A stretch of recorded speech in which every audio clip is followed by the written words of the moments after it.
$20 million, $19 million, $6 million. These are all awards recovered for clients of Phillips Law Firm. To win big, you have to fight big. And Phillips Law has been fighting the too big to fail insurance industry for decades. Not every case will have a multi-million-dollar outcome, but Phillips Law will fight just as hard to recover the outcome you deserve. If you or a loved one has been injured in a car accident or on the job, call or click today at 1-800-JUSTICE or visit justiceforyou.com. At Seattle Credit Union, we believe in our communities and the people we serve. The path to U.S. citizenship can be expensive, which is why we offer citizenship loans to cover the costs associated with this process. We also offer a fee-based alternative for each citizen loan type for people who would prefer not to pay any interest. Visit seattlecu.com to learn more, or give us a call at 855-575-9352 to speak with a friendly loan expert to get started today. Seattle Credit Union is federally insured by the NCUA. Hey, this is BJ. Thanks for listening to our show's podcast. If you're a fan of all things geeky, you should check out my other podcast, BJ Shea's Geek Nation. We have new episodes every day, and you can check it out at bjgeeknation.com. Your home is going into foreclosure and you feel like a financial wreck. You don't know where to turn for accurate information. I'm bankruptcy attorney Travis Gagne. Let's talk about some legal options. If we work quickly, we can propose a plan to save your home, modify the loan, or in many cases even eliminate your second mortgage. The consultation is free. I've helped hundreds of people just like you make informed decisions about whether to save their home or exit it on a reasonable, organized timeline. The chapter you choose sets the tone for the next chapter of your life. Please contact me today at choosetherightchapter.com. That's choosetherightchapter.com. 99.9 KISW, the Rock of Seattle. I'd like to give you an example of irony, people. Matter of fact, Alanis, if you're listening, Alanis, this is an example of irony. And it actually involves music. The lead singer of Mudvayne, Chad Gray, he fell off the stage Wednesday in Georgia. And the ironic part was he fell while singing their song, Not Falling. Dude, I saw that, and I thought it was an Onion article. And I'm like, I don't know. At first I don't know. Is Mudvayne on the radar for the Onion? And then I realized, no, this is an actual real story. Yeah. This is amazing. Yeah. It's awesome. He's okay. That's why it's amazing and fun. Good. Okay. Yeah. He does get right back up into the song. Didn't break anything. You can check out the video on the BJ and Migs page of KISW.com.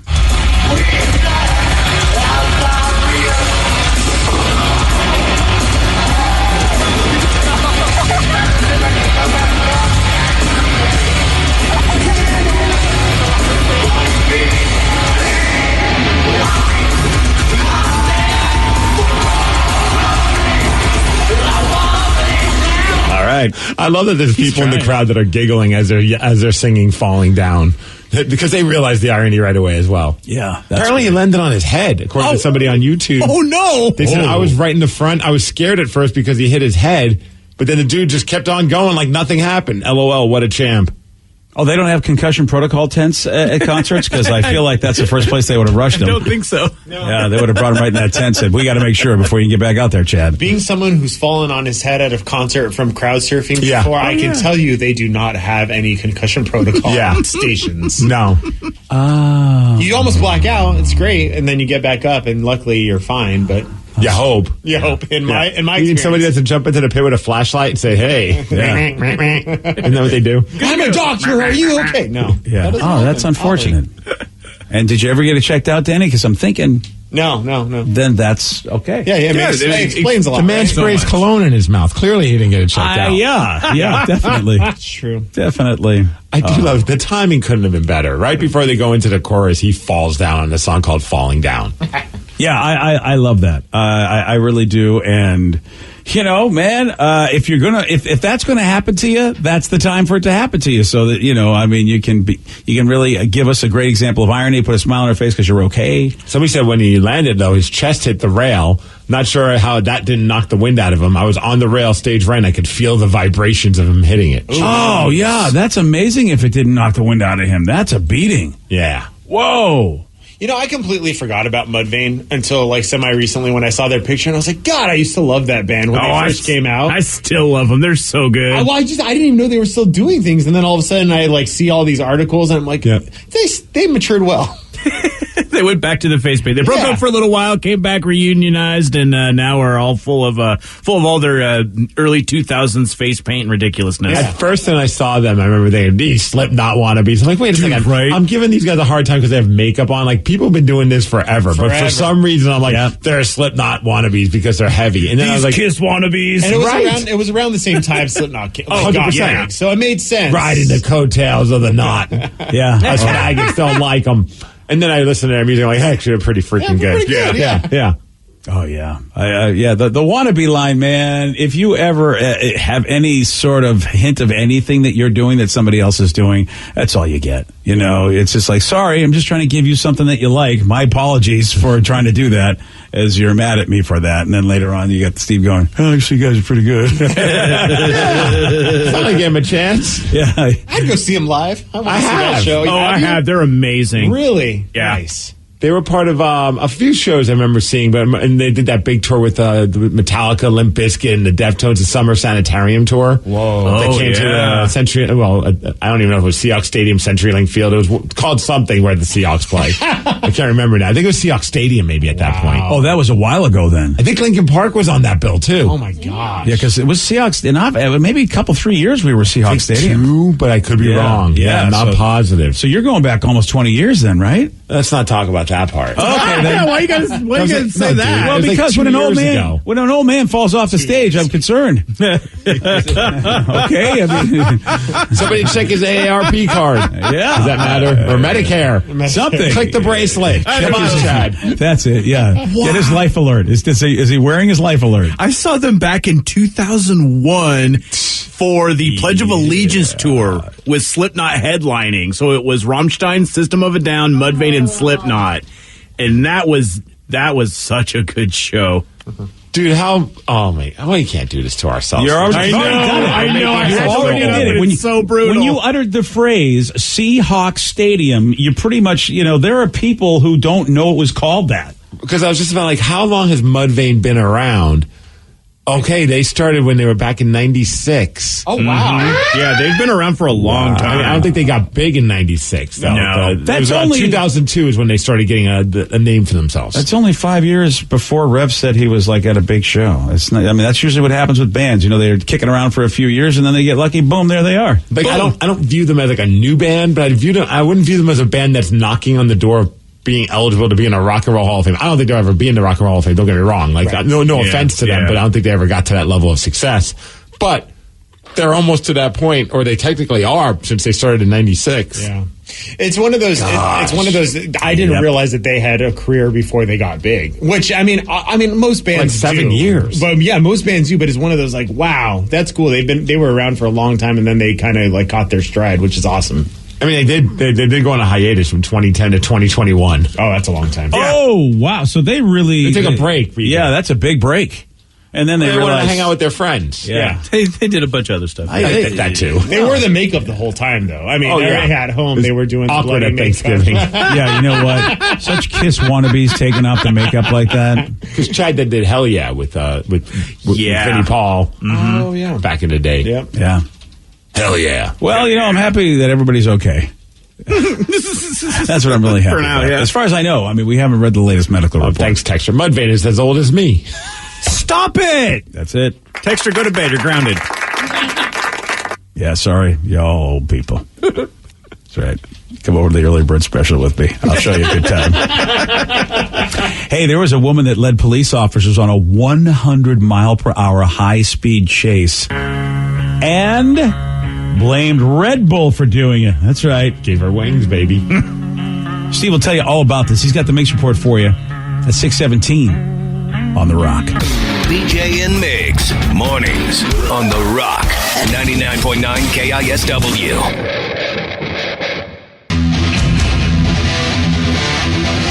99.9 KISW, The Rock of Seattle.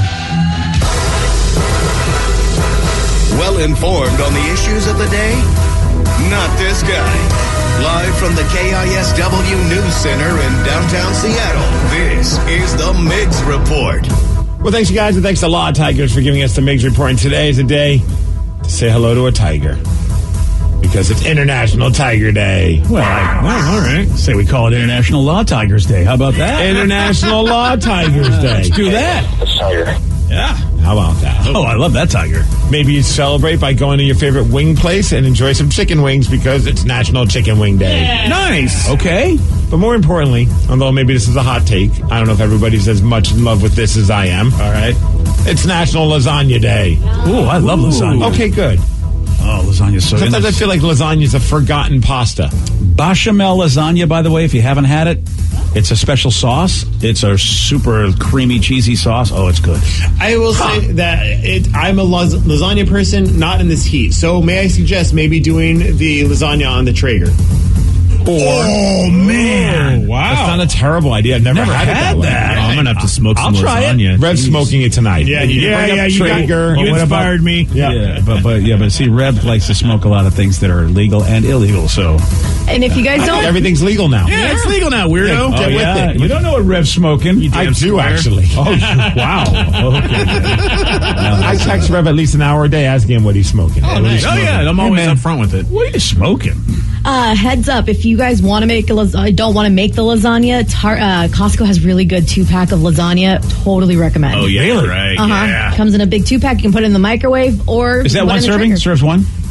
Well, are you eating it? Yeah. Okay, so yes. Sweet. It's a 2-pack. And, to piggyback on what Dan's saying, because it's hot out, I mean, enjoy cold lasagna. I think it's delicious after the next day after you had it, and you just kind of pick at it in the refrigerator. You know what's funny is It's delicious. My mind went to that pizza place in Plattsburgh you always talk about. Maybe put some cold cheese on top of it. Let's go crazy. It could see it be amazing. Yeah, I don't know. It's like spaghetti. Sometimes having it cold the next day, like a little clump of it, Yeah. it's delicious. I don't know. It's not a very good way to describe something by saying having a clump of it. I'd like that cold clump, please. Yeah. Maybe enjoy a little Red Bull while you have your lasagna. Well, at least one woman did. Yeah. And this woman is in Las Vegas. Her name's Angela Sharp. She's 27 years old. She went into a Costco and ran out with a shopping cart full of Red Bull. Did not pay for it. Of course not. She had multiple cases worth more than $100, which would have been like $700 elsewhere, but it's Costco. She get to the getaway car where she did have a getaway car set up with a dude waiting in the car to speed off. An employee called the cops, and apparently these are the same two people that stole Red Bull the previous week, and they stole 24 cases the last time, worth about $2,500. Oh, so they tried again. Yep, they've been trying to steal them at other places as well. And the cops finally caught up with them. Their car was spotted. Apparently, at one point, they got into a high-speed chase. About 100 miles per hour they were going, trying to catch Angela and her friend. Okay. This went on for like 15 minutes. Then they finally pulled over. They got out. Police found 200 cans of Red Bull inside the car and trunk. No word on how many of them were actually consumed. And then Angela's like, hey, cops. And the cops like, why are you doing this? She said, I'm addicted to Red Bull. Yeah. That's really the reason. Yeah, I find that to be unusual. People love their Red Bull, BJ. Again, so you said 2 weeks later. How soon was it after they did the first one? The previous week. So it was a couple of weeks of this going on. Yeah, that's what I mean. It's like with all those, you went through all those cases. You're that much of a dick. You know what? I'm not buying her answer. Maybe she didn't go through all of them, and she's just stockpiling, for the end of the world. Oh, people do that with toilet paper. Yeah. People do it for toilet paper. Some people do it for water. Angela's doing it for Red Bull. You know what? I'm dismissing the case. I think, you know what? She has a point. You never know. You never know when you're going to run out. All right. Speaking of beverages. Yes, sir. Sad day today. After 61 years, Sprite are no longer going to be selling their bottles in green bottles. Oh, What? Yep, they're switching to clear plastic bottles, no longer green. Oh, plastic. I wonder. I wonder Reason why. being, those green bottles were not green enough. Oh, I get it. there it is. Yeah. Oh, yeah. Okay. Yeah. Because they had to use some additives in the plastic to change the color and all this. It causes some problems with waste and things along those lines. Do you remember when you were a kid and the first time you actually poured a Sprite out of the green bottle and were disappointed to realize that the Sprite was not green? Yes. So I was like, what the hell is this? What they should do, Right? they should use the clear bottles and then just add green food coloring and make Sprite green. Oh, you know what? You need to call their marketing department as soon as possible. Right? It's a great ididea. Yeah, I wonder, if whatever that process would be, if that would be healthy for us. Hey, we have an update about the foot-long Subway promotion they were doing. If someone gets a tattoo of a foot-long Subway, 12-inch long Subway on their torso, Okay. they get free Subway for life. A Colorado man made it happen. That's right. He got the 12-inch by 12-inch tattoo on his back. Oh, 12 by 12? Yep. I didn't realize it was 12 by 12. Yes. Oh, my God, that's huge. Yes, it is. Yeah. Oh, no. And it says Subway Series 2022. Oh, my God. And That's too big. and it goes right below his neck. It's enormous. Wow, that's really wild that they call it the Subway Series, because I know that's what they call it when the Yankees play the Mets. Yeah. That's really interesting. Well, all right. It reminds me of he's a baseball fan in a weird way because they call it the Subway Series. Vicky, let's say you meet this guy, you're hitting it off, things are going great. It's time to go to Slam Town. Swing on into that bedroom. He takes off his shirt, turns around, and you see that. I mean, it's not the worst tattoo I've seen on a dude. All right. Like their ex's name on their chest. And you get a free sandwich afterwards. So Yeah. True. At least a 6-inch, because he's taking the other 6. Ew. Hey, I didn't mean it that way. wow. I didn't either. Wow. So what you're saying is, okay. I feel like His name is Jeff. I don't even know. Can you say his last name? Well, I don't want to. If I say it too fast, I might get in trouble. Oh, wow. K-U-N-Z. Oh, Jess. Coons. Right? I think that's Tons? Tons? Well, it's probably Coons for the reason that they don't want people to say it the way Steve almost said it. Yeah, but I mean, it's Yeah, Jeff K. I mean, James K. Yeah, James K. JK. We should just call him Subway. Yeah. At this point, he has the Jamie huge Subway. thing. Jamie That's, Subway. by the way, I don't know if we have the picture up on the BJ and Migs page, but that's a garish looking tattoo, I have to tell you. It's like you can't miss it. It's pretty impressive. What really surprises me, though, is that the Subway is not as big as Series. You know what I mean? I feel like Subway got robbed on the deal. I know. The word series is at least triple the size of the word Subway. Yeah, and the letters are in white, which is not easy to do. Yeah, I would have went more with a big ass Subway. I would have got an actual sandwich tattooed. I don't know if that was the actual, unless that was the tattoo that he had to get. Ah, all right, Subway. I wonder why you want that to be your tattoo. Okay. I don't know. I have a lot of questions, but I think Subway got robbed in the deal. Well, I was going to say, I don't think the letters are white. I think that's just the skin. Yeah, He just pasty, yeah. Yeah, he's pretty pasty. Oh, really? Yeah. Oh, wow. Oh, you're right, Vic. Wow. Boy, is he pasty. he's got a tan like I do. Well, he's added more color to his back, so he doesn't worry about it. Yeah, right. You say you have a lot of questions about that. I think I'll have more questions about this after I read the headline. 99-year-old grandma got her wish of a huge penis on her grave. What? Okay, what is happening? This woman is my hero. This happened in Mexico. She's 99, and right before she died, Katerina had one final wish. That she wanted a giant statue of a penis on top of her grave. Wow. And her family fulfilled that wish. Good job, family. They erected a 5.5 foot tall penis and boys weighing nearly 600 pounds. Wow. Mounted on her tomb in the cemetery. What? Oh my God! Look at that thing. It's massive. It's insane. It's literally taller than me. Yes, it is. Oh man! And why? It's 5'5". I'm 5'1". Okay, you wanted to know why? Yeah. According to her family, she said that it was her desire that no one would forget her and that everything we loved about her would be remembered more easily. Okay. And then they said we talked as a family and decided, you know what, we need to make her dream come true. And then they let the people know that needed to make it. They're like, yeah, that was the strangest thing that we've ever built. But of course you had to do it. Wow, good for I mean, I feel like people would be up in arms. Well, people aren't very happy about that. But, yeah, I mean, if you go to the cemetery and you see a giant dong. Yeah. I feel like that's something you tell grandma you're going to do, but when she dies, you just don't do it. Or you do a 5-incher. That's ridiculous. Something more realistic. Creatively put it like on the side of like the headstone thing. Yeah. Wow. Man, but you see the picture of her in the wheelchair before she passed, and she just has this smile on her face like, yeah, I have a great sense of humor. Oh, yeah, it's amazing. It looks like she knows they're going to do it. And they did. Yeah, they did. I really need to figure out if I'm related to this woman. I need to go do some research. I really hope so. Just think of all the random people showing up to that gravesite, to the cemetery. Yeah, I would see be the like, dong. Yeah, I'd be like, what the? Oh, where's Grandpa at? Oh, 3 rows back from the giant dong. Well, how about like the family goes on her birthday to pay their respects, and there's another family there paying respects to their family member, and then someone's like, hey, Mom, why is that family praying at a giant dong? Why are they leaving flowers down there at the base? Oh, Grandma that dong's getting its flowers, right? Grandma wanted to cause a stir, and she did. And Mariners. You know, they need to figure out how to stop leaving runners on base because that's been a problem all season, but they've always found a way to make things happen for the most part. They did not make that happen yesterday. They lost to the Astros again, 4-2. That was game 1 of this series, so they'll play again today, so hopefully they can beat them. We got to figure this out. We got to talk to the A's, find out what do they do. Yeah, and we need to do more of that. Yeah. Or we need to just stop playing the Astros. They're killing our vibe. Yeah, unfortunately, they're in our division, so and in the league. We will be. We play them, I think, 18 times this season, so that's hard. Exciting and happy news, I think, for all of us Seahawk fans. Word came out yesterday that DK Metcalf signed an extension, a 3-year, $72 million extension, which includes $58.2 million in guarantees. Wow. Yeah, so awesome. The guarantee total includes a $30 million signing bonus as well as a part of it. Yeah, he's going to be okay. Yeah. And so are we. I think so. Lots of pacifiers. Yeah. And here comes DJ's hatred towards DK Metcalf. I don't know what made me happier is that DK's now with the team or that this just pisses BJ off even more. Legit almost sent BJ a gif of him just winking.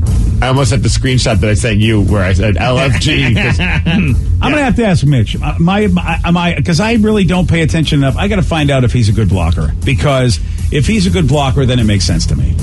You still need great receivers. He's one of the best receivers, and you got two. Hopefully, we polish these turds, but we got two guys trying to be the quarterback for the team. They need somebody special and dynamic to throw to. Yeah, this is brilliant. Look. I'm glad they're doing something. I feel like, oh boy. All right. Oh boy, what?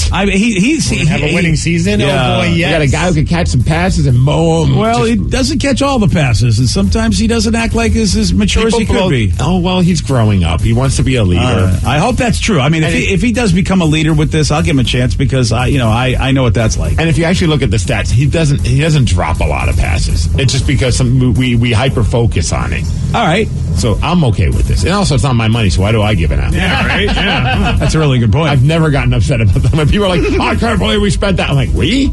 I didn't give a dime to that. Well, that's why I say when I talk to Mitch, I'm going to talk to him and see what, because I know that, I know back in the day, good blocking receivers were very valuable to the team and really helped them get where they wanted to get. Have you looked at him? I mean, people bounce off of him. I think he can block. Yeah, that's why, because he does look like a big boy, but also, who was the guy we had, the Jimmy Graham? Yeah, Jimmy Graham. That's a tight end. But he was a big boy, and we had good blocking tight ends back in the day. Luke Wilson could block. That's what I'm saying. Sometimes size doesn't mean that the guy can do it. Right, Vicky? But I really don't know enough to know. That's why I want to ask Mitch next time we talk to him. Hey, but also in the world of Seahawks, it was an emotional day yesterday as there was a press conference held by KJ Wright, the former Seahawk, making it official after 11 seasons playing in the NFL, 10 of those with the Seattle Seahawks, helping them win a Super Bowl. That he's calling it quits. He shut it down. Of course, he signed a one-day contract with the Seahawks so he could retire as a Seahawk. It was emotional. He had his family there. It was cool when he brought up family members up on the stage to talk. His teammates were there as well, his coaches, the media, and he showed a lot of love for a lot of people during his. It was dude. If you have time, it's like 10 or so minutes. It's worth watching the whole press conference because he's struggling to fight back tears a lot. But man, he's just talking about some cool stuff and sharing some great insight about the team and the love that he has for certain people on the team, including the equipment staff. Ken Norton Jr., the former coach for the defense, but Pete Carroll, he had a great part talking about Pete during this press conference. To Coach Carroll, I love you, man. You're the definition of what a coach should look like on and off the field. We kicked a lot of ass together and had some fun doing it. When I first got drafted, I started Googling the linebackers in the room and who I was up to compete against. But the first lesson you ever taught me was about competition, and it's never about anybody else. It's always that man in the mirror who you have to compete against. And every day I came in this building, I tried to be the best version of myself. But what I love most about you, man, is that you are the man off the field. You was always expanding our minds to what's going on in the world.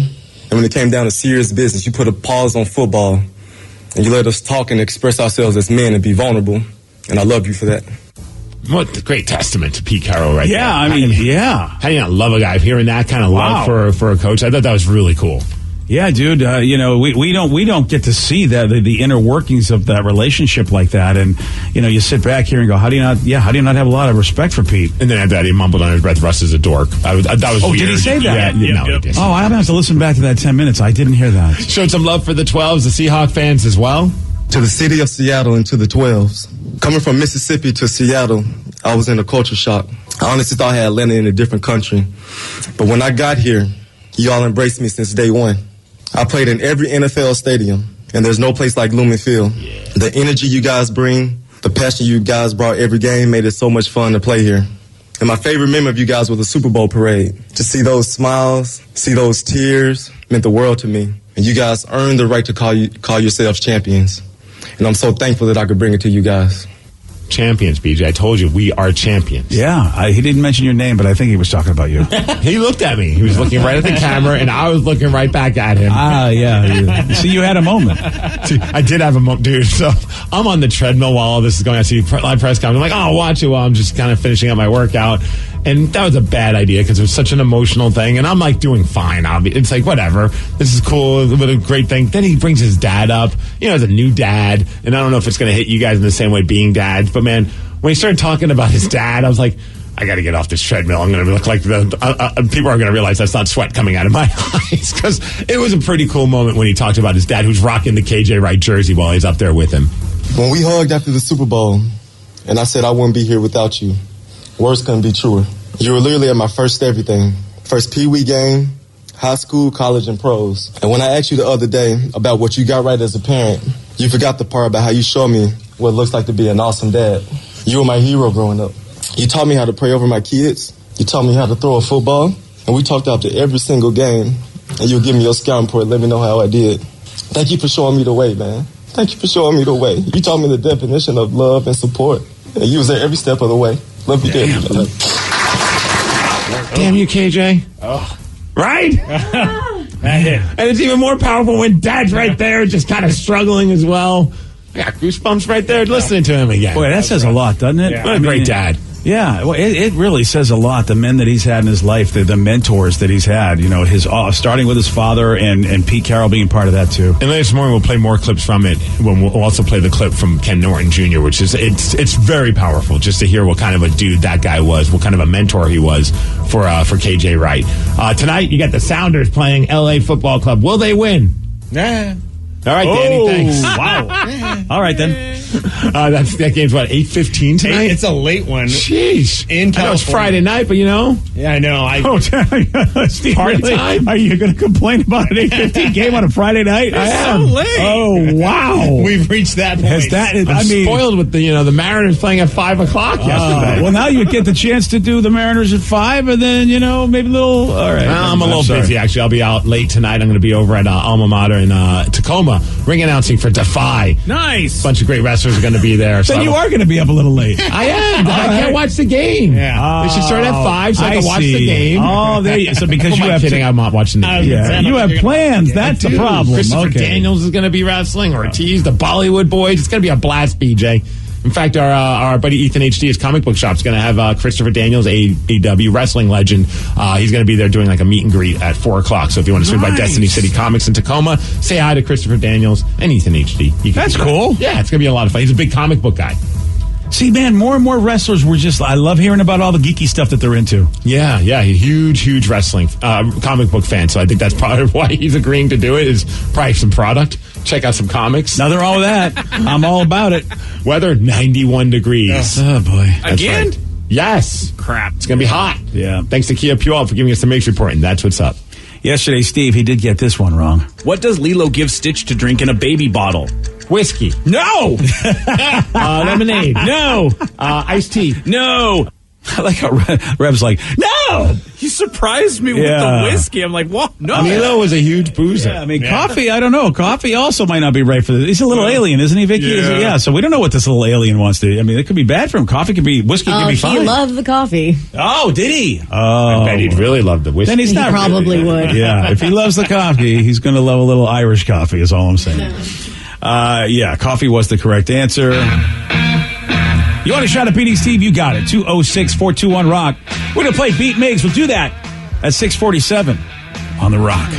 Today's podcast was brought to you by Travis Gagne, bankruptcy attorney. He's here right now and has agreed to answer more of your questions about bankruptcy.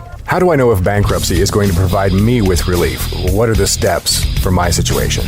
There's so much information out there about bankruptcy with the internet and what people have heard from friends and other people that they've talked to about their financial issues or bankruptcy. There's also a lot of bad information out there or urban legends about bankruptcy. In order to determine whether bankruptcy makes sense for you, you need to talk to an attorney that's experienced in bankruptcy.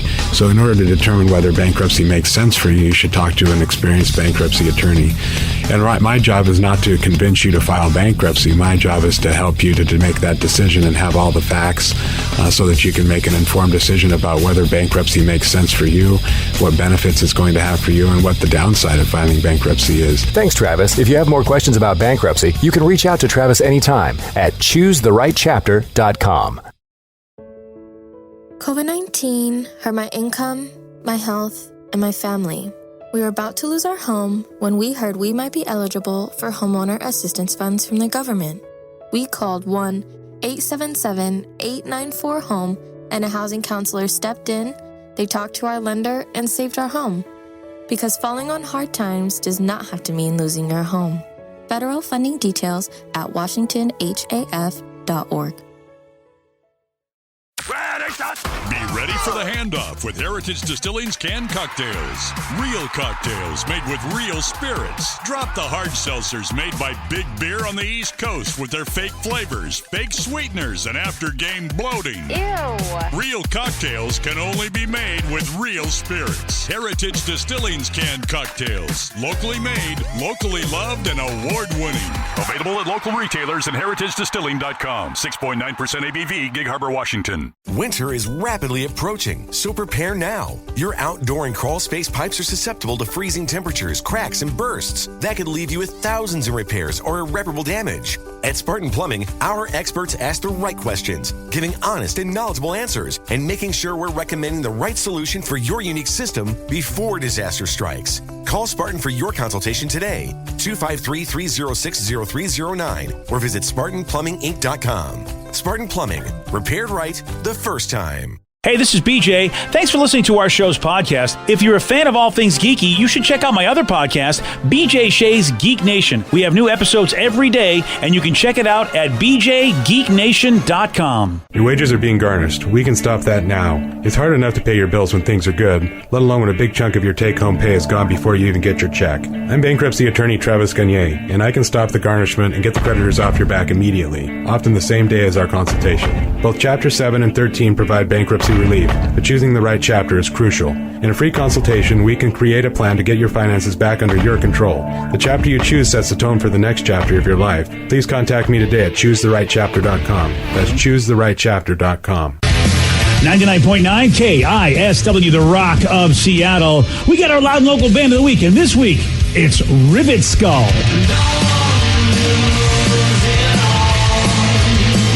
No, I don't want to lose it all. Christians tell me inside out, I know that it's It's our loud local band of the week, Rivet Skull. You want to find out how to get their music? It's simple. Go to the BJ and Migs page of KISW.com. I love how they refer to themselves. It's like good metal, you'll feel it in your core as much as you hear it in your ears. It's a band of brothers, and they're bringing the past into the future, BJ.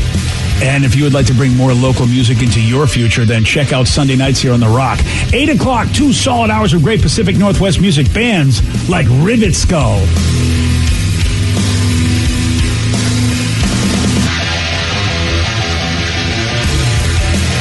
Let's play Beat Migs. I will beat anyone that calls in to play the game. He's smarter than you. He'll make you look lame. 60 seconds on the clock. You're going down and I'm gonna rock. It's time to play the game. Yeah. So everybody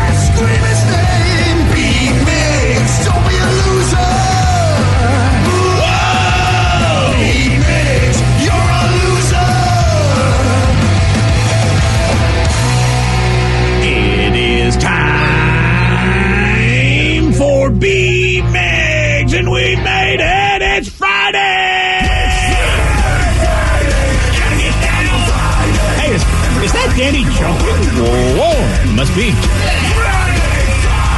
Getting down on Friday. Everybody's looking forward to the weekend. Partying. Fun. Looking forward to the weekend. Happy Friday, everybody. Thank you. Happy very, very hot weekend. So go out and have some fun in the sun. I don't want to do that. Oh, you don't? No, my furnace broke.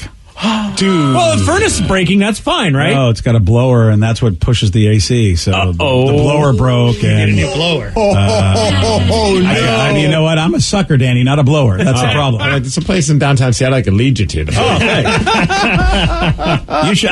Your AC, So basically, the worst thing that could possibly happen right now is that your AC isn't able to work, and it's happening. A big shout out to Emmanuel, because I have never seen anybody who's come to do any work for me have such a disappointed look on his face. He just looked at me. He said, "Man, I am so sorry," because he realized, he goes, "This is the hottest time, the worst time." And you know they're going to try to figure it out, but supply chain issues are a real thing. Literally, it's like money is not an issue. Ooh. Like I can do whatever needs to be done, but it's like if they don't have what I need, you're kind of like, okay, Might I suggest you just go when you spend the entire weekend in a movie theater? Watch every single movie possible. There you go. As long as they got the AC rolling. You know? I mean, look, at the end of the day, I'm happy this didn't happen in the winter, like when it's really, really cold. Yeah, but you can bundle up at least. Yeah, you can wear blankets. There's only so many clothes you can take off. I rather deal with the heat than deal with it being really cold. I don't like the cold. So you should get one of those like neck things that like shoot like cold air onto your face. Oh yeah, I've seen those. I literally just bought 4 for my parents, my grandma, and my brother, because my dad and brother work outside, and they just got delivered yesterday. Do they work inside? That's the question. Yeah, you just put them on your neck, and they like blow right on your face. Neck, mister. Well, while we deal with that, you should offer her a little bit more than what you spend. Maybe you can buy one of them off of it. Yeah, look at that. Ooh, supply and demand. Steve's negotiating on my behalf, Vicky. What do you want? All right, let's talk. Well, you negotiate. We got to play a game. We got Millie in Kirkland to take on Steve. Millie, are you there? Good morning, BJ. All right. What's up, Millie? Good morning, Millie. And what is he playing for today, Steve? Rev tickets to Pain in the Grass, which is happening Labor Day weekend. And you would win, if you beat me, tickets to Friday show, which is Incubus Sublime with Rome. And we'll hook you up with tickets to the BJ and Migs party. Get to hang out with us, free drink, food, a weenie toss, and a T-shirt that will commemorate. Yeah, we're tossing weenies in the party. Millie, you got to get this, man. If you're lucky, you'll get to toss a weenie with us. Oh, yeah. And you get a T-shirt commemorating the first ever BJ and Migs weenie toss. And it's ridiculous. It's amazing. It's a stoned hot dog on a T-shirt. Yes. All right, Steve, get out of here. For those playing at home, Millie will have 60 seconds to answer 10 questions. Millie, you can pass all you want, but you will only get 3 guesses per question. Are you ready? Yes, sir. Which East Coast state was the first to pass a law requiring mandatory seatbelt use? Massachusetts. No. Delaware. No. Pass. Finish the title of the 1987 animated film, The Brave Little What?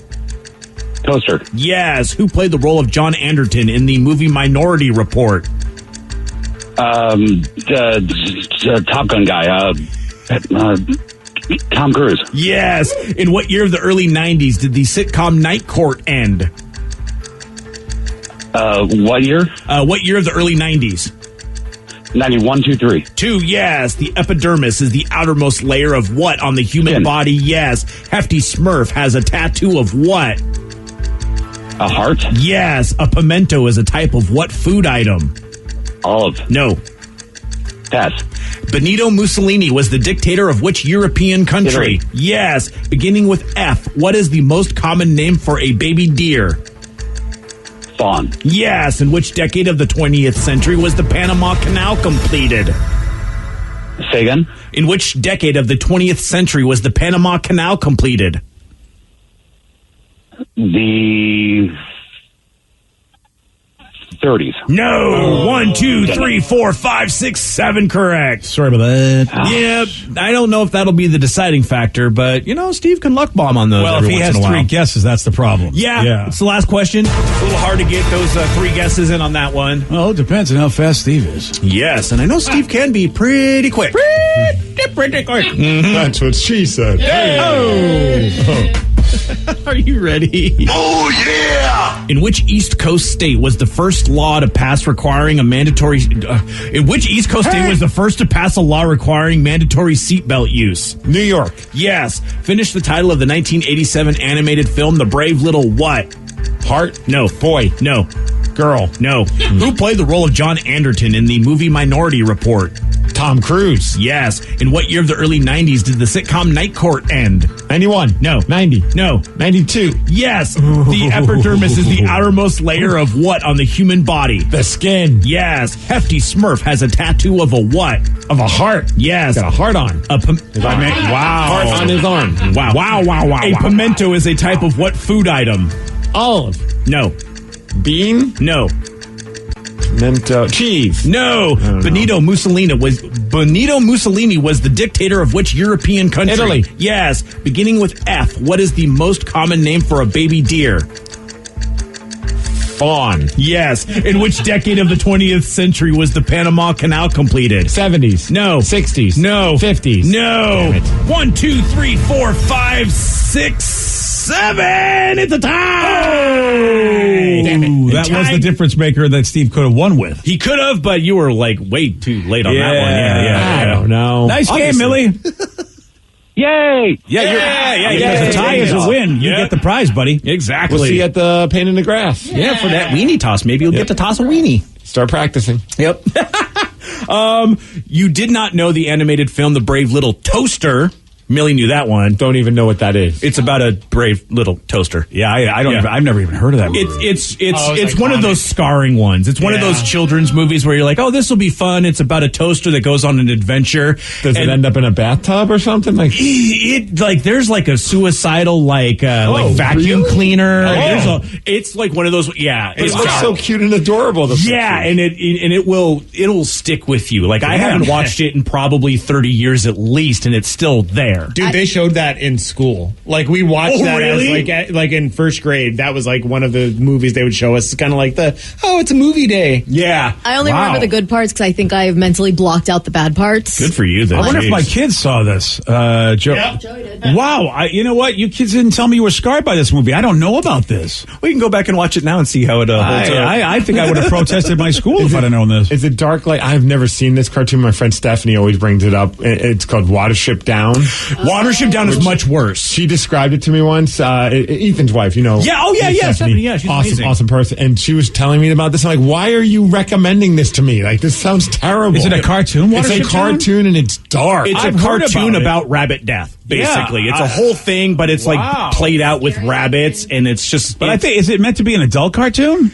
I don't know, but apparently it pissed a lot of people off one time because it was aired during Easter. Because I remember hearing about Watership Down, and I always thought it was like it was an adult presentation. It came out in 78. Yeah, so I think it's like the 70s. It's like probably was made for adults, but cartoon, and the parents are just like, oh, this is a cartoon. Just watch this. That was a thing. It's cute rabbits. That was a thing that if you made and when I say adult, I mean it's not for kids. Not that it's like rated XXX. Yeah. But when you made a cartoon, people used to say it's too bad. Kids will think it's for them, even though you say it's not because it's a cartoon. Because you couldn't make cartoons, targeted for adults. It's the same thing with Sausage Party. That very raunchy thing. Parents would go take their kids to go see it, and then like 5 minute or opening scene, and they're like, "Oh my god, bad idea. What did I do here?" Quickly, does anybody know what a pimento is? It's an pepper. Yes, it's a pepper. It's the olive. Oh, it's in an olive. It's in the olive. You insert them into the olive. Yes. I know. Oh, I would have lost. You threw me off when you said no. I'm like, I don't know what else to say. Gave up on that one. And then, in which decade of the 20th century was the Panama Canal completed? I would just be guessing. It's the 1910s. Yes, very early on that one. And I would be guessing wrong. Yes, then. Well, congratulations on Millie on tying Steve and getting the prize. Yesterday, Seahawks great KJ Wright held a press conference to announce his retirement. And it was an incredible speech. If you haven't heard it, we got highlights for you at 7:17 on The Rock. BJ and Migs, mornings on The Rock, 99.9 KISW. At Valentine Roofing, we love our customers, and our customers love the service they receive. That's probably why we've won several awards, including the Angie Super Service Award, Next Door Neighborhood Favorite Award, and the Howe's Best of Service Award. From roof cleaning, gutter installation, to roof replacement, our promise to excellent customer service begins with the very first phone call. This Valentine's Day, we want to return the love with a free material warranty upgrade and priority scheduling based on your schedule. Go to ValentineRoof.com and enter promo code LOVEMyRoof. Ring in the relaxation this new year at Hand & Stone Massage and Facial Spa. Enjoy the tranquility of their massage services and the rejuvenating glow their facial services provide. Introductory pricing starts at $79.95. Restore, relax, and reset at any one of the 8 Seattle area Hand & Stone Massage and Facial Spa locations, or search for the location nearest you and book online. Restrictions apply. See spa for more details. 99.9 KISW, the Rock of Seattle. KJ Wright formally announced his retirement on Wednesday after signing a one-day contract so that he could end his NFL career as a Seahawk. I still say after he signed it, he should have had like a lawyer like sneak in there and say he could play one more year. Because he said he wanted to play only if he could play with the Seahawks. Yeah. So he got them to sign the paperwork, scam them into making him play for a season. Gotcha. Yeah. Psych. Probably not going to happen. Yeah. He held an emotional press conference in front of his family, teammates, coaches, and media to announce his retirement. And here's KJ making that announcement. It's a really special day for me to see y'all here. It's a beautiful day, man. I'm so thankful that I laid it all on the football field. And y'all truly a blessing in my life. And so I'm here to announce that after 11 fantastic seasons that I'm retiring from the NFL.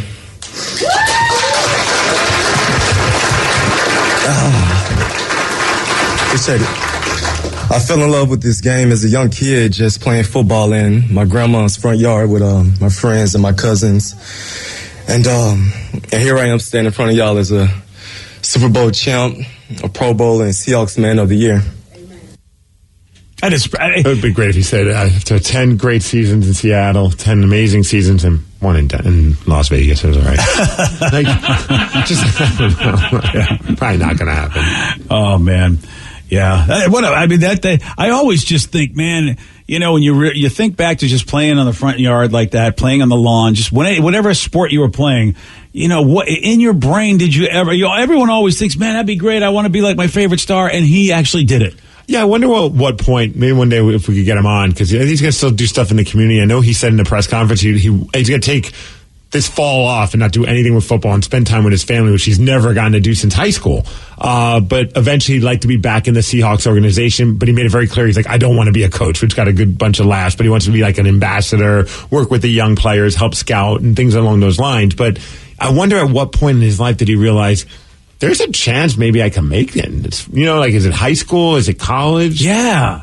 I mean, everybody believes their own hype a little bit sometimes, or someone might hype you up. But, until you get around other like really, really good players and then see where you stand up against them, it's so hard to know. Yeah. Yeah. I'm, and this one here this is tough for me. It was an emotional moment. It's tough for me because I know myself, I was very critical of Ken Norton, especially towards the end. Yeah. And boy, when you hear KJ talk about Ken Norton the way he did, I feel badly because obviously I didn't know the full picture. To the big dog, Ken Norton Jr., I'm not standing up here if it wasn't for you. You took a young, out-of-shape kid from Mississippi and made him to a hell of a football player. Yes. You had my family over for every single Thanksgiving. You praised me when I played well. And you got me right when I needed to be fixed. You're the best coach in the world in my eyes. Thank you so much for grooming me to be the man I am today, on and off the field. I love you dearly, Coach Norton. See, when you hear something like that, it's like, wow. I mean, if in fact everything that KJ's saying is true, then, Ken Norton, really helped with one of the best defensive players we've ever seen. Oh, and a few, I bet. But at some point, I think maybe his style just didn't work well with the younger players coming up. It's like a great coach. Eventually, you got to make a change. It's nothing against the person, but maybe just their style isn't working anymore, or just they needed some fresh blood, some new schemes, and I think that's what happened with him. Yeah, I feel like it's definitely shy. You know, I'm now like, okay, I need to really walk myself back on Ken Norton and realize he did some great things here. Oh yeah, yeah. You're not invited to his Thanksgiving dinners. Yeah, dude, how cool is that? By the way, I mean, you just it's all the things a good coach has to do. You know, I thought he took this out of shape player. Like, then no one invite him to Thanksgiving dinners if you want to keep him in shape. That's a really good point. That's the last thing you want, unless of course they were having vegan sort of like kale Thanksgiving dinners. Kale's giving. Yeah, Kale's giving. I'm willing to put all of my money in my bank account on that. They weren't having a Kale's. They weren't having a Kale's giving? Yeah. I feel like, that's what all the cool kids do. And of course, KJ thanking everybody. But in Seattle, it's always special because the 12s, the 12s, and a lot of players have said it, the 12s are as big a part of the success as anything else. And KJ's acknowledging that. To the city of Seattle and to the 12s. Coming from Mississippi to Seattle, I was in a culture shock. I honestly thought I had landed in a different country. But when I got here, y'all embraced me since day one. I played in every NFL stadium, and there's no place like Lumen Field. The energy you guys bring, the passion you guys brought every game made it so much fun to play here. And my favorite memory of you guys was the Super Bowl parade. To see those smiles, see those tears, meant the world to me. And you guys earned the right to call yourselves champions. And I'm so thankful that I could bring it to you guys. Crazy place, so the tears freeze on our faces because if you don't remember, it was very cold. It was the coldest day so ever. cold. Yeah. And it was windy and cold. And they were late. Man. And they were an hour late, at least. At least. Yeah, KJ, what the hell are you guys doing? Yeah. Well, it was they were having a Thanksgiving dinner. That's what was going on. They were warming up with that fireball that Marshawn was. They were. Yeah. You got to get Skittles to throw. You know what I mean? They were waiting on the Skittle delivery. Warming up, baby. Yeah. Oh man, dude, that. You just love to hear stuff like that. You love to hear that these guys were, really coached well, cared about, to the point that, KJ had such great things to say about, how special that was. Just for us fans, we had a championship team, but what they did with the players and how they were with them, it is so cool to hear that. And he even gave love to the athletic trainers because he even said after 8 seasons he thought his career was done because of some injuries, and they really helped him get back and rehabbing him, and that meant a lot. But it was just, it's crazy because you think of the big stars, Russell Wilson, the Bobby Wagners, the Marshawn Lynches, and KJ just kind of was under the radar, but was always consistently great out there. Even to the point where when he left the team to go to the Raiders, you're like, it's a bummer. It seems like he's hitting his stride, oddly enough, in his 10th season. Yeah. And I remember one time doing a tour of the practice facility. Luke Wilson took me and D. Ted Smith, and we're walking around, and KJ was there just giving a tour to some family or something along those lines. And you could just tell he was just a super personable guy. And then after he walked by, Luke never said anything bad about any of the players, but he wouldn't go out of his way to that guy's the best. But after KJ walked by, that dude's the best. And I was like, that's cool. That's cool because you get that vibe from the interviews that he does, but you don't know. And that would have been weird though if Luke was like, that guy's a son of a bitch. I hate that guy. It's the lukewarm topic of the day. So Seahawks great KJ Wright held an emotional press conference to talk about retiring. So based on this, we want to know whether it be because of personal reasons or because of their performance when playing, who is your all-time favorite Seattle sports star and why? 206-421-ROCK. Text us at 77999. Doesn't matter. Personal reasons or because of their performance of playing, who is your favorite all-time Seattle sports star and why? Your calls or texts after STP on The Rock. BJ and Migs, mornings on The Rock, 99.9 KISW. 99.9 KISW, The Rock of Seattle. Seahawks great KJ Wright held a very emotional press conference to talk about retiring. And based on this, we want to know whether it be because of personal reasons or because of their performance when playing, who is your all-time favorite Seattle sports star and why? 206-421-ROCK. Text us at 77999. I like this one. The way to describe it is you can just paint the picture. None better than this one. Dave Craig, he was like Billy Graham. He can make the kingdom full of people stand up and shout, Jesus Christ. That's pretty awesome. Oh, man. Yeah, you got to have a lot of love in the early years. You know what I mean? Because how exciting was it to get a team finally get a team in those days in the the late 70s when that happened. And you got the Largents, you got the Craigs. I mean, those were your boys. Absolutely. I mean, obviously Ken Griffey Jr. is coming up a lot. One person said, for me, go back to my favorite Seattle sports memory, which is going into Kingdom for the first time, seeing Ken Griffey Jr. slam a home run. For that, he'll always be my favorite. But John Ryan and Michael Dixon are a close second. It's that big Dixon energy. Yeah, he says that. I've got a guy, only because I heard great things about him, and I'm a Red Sox fan, and yet, so this is my favorite Mariner, because he was amazing, and would have been a gigantic hero had the Red Sox been able to protect a lead against the New York Mets, and that is Dave Henderson. Dave Henderson in 1986 had an insane, clutch performance. Big home runs to get into the World Series, and a big home run that would have won them the World Series had the Red Sox pitching staff not fallen apart. And of course, Hendu was a beloved player here in Seattle too. Just find a way to just show some love to the Boston Red Sox while having this conversation. I wasn't going to say anything, but. How about that, everybody? What a douche move. That's how I do. My favorite Seattle sports star is the guy who helped my favorite team go to the World Series. That's not the Seattle Mariners. How about this? How about Heathcliff Slocum?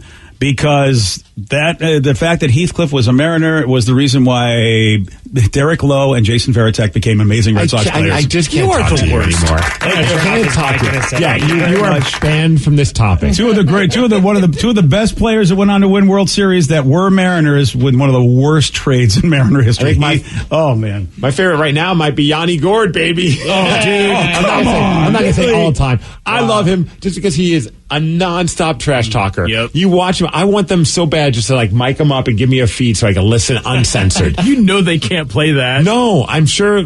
I don't know what he says to the other players, but whatever he's saying makes them all want to beat the ever-living crap to the point where he was afraid to come to the Kraken because he was going to be with a bunch of guys that he used to piss off back when he was on the Tampa Bay Lightning. He's like, I don't think they're going to like me here. And then it turns out he's loved in the locker room, loved by the fan base. I hope, fingers crossed, he's the next captain for the Seattle Kraken. And that does lead me to my serious answer, which is Richard Sherman for the same reason. Yes. Solid. Yeah, same reason. A lot of people are texting about Richard Sherman just because, it's got to be him based on just his talking alone from Billy and Kirkland. Yeah. That was a whole swagger. But I always loved Michael Bennett during that time. Gosh, there's Michael Bennett grabbed a bike after and just started riding a bicycle in the middle of the stadium. There are a lot of guys to love from that, that whole Legion of Boom era of Seahawks football. Oh, like someone said, Bam Bam Cam Chancellor. He tried to murder everybody. Dude, you're talking about everybody was a rock star, but for completely different reasons. Yeah. I mean, Russell Wilson, of course, you got to throw in there. Richard Sherman, Marshawn Lynch, obviously. Guy's grabbing his ding-ding while he's scoring touchdowns. I mean it was... Wouldn't talk to the media. Special time. I mean, it is really... I mean, we're very, very fortunate to, live through this, because there are going to be people who are going to have to just watch film because they didn't live through it. I don't think you'll ever find a team that had more personality. I mean, there's obviously lots of teams that, the Sonics had some great personalities. Yeah. But, I mean, on the whole, there were more than a handful of players that played for the Seahawks that each were so unique and so interesting. It was and larger than life. Absolutely, 100%. Yeah, I go with 100% on that one. But my legit all-time fave, Felix Hernandez. Oh, really? Absolutely. Wow. My favorite Mariner. And it was all because after he signed that granted, he was getting paid, but when he had that press conference and he broke down in tears about how badly he wanted to bring a World Series to the Seattle Mariners, I was like, this guy is, yes, he's obviously doing things to get paid, but he cares about things more than just the money. He cared about the history and the team and wanted to bring something special for the fans. He endeared me that moment. I always liked him, but I was like, man, he just seems like a solid individual. And I was always, whenever they do win that World Series, hopefully it's this year, I'm bummed that he didn't get to enjoy a playoff run. Yeah, he's the Don Mattingly. Yes. He's the Don Mattingly for the Mariners, where a great player that just never, ever got the chance. And, and it's unfortunate. But it was so great when they had the Felix Hernandez section and when, the entire stadium was full with those gold T-shirts. Oh, yeah. The King's Court.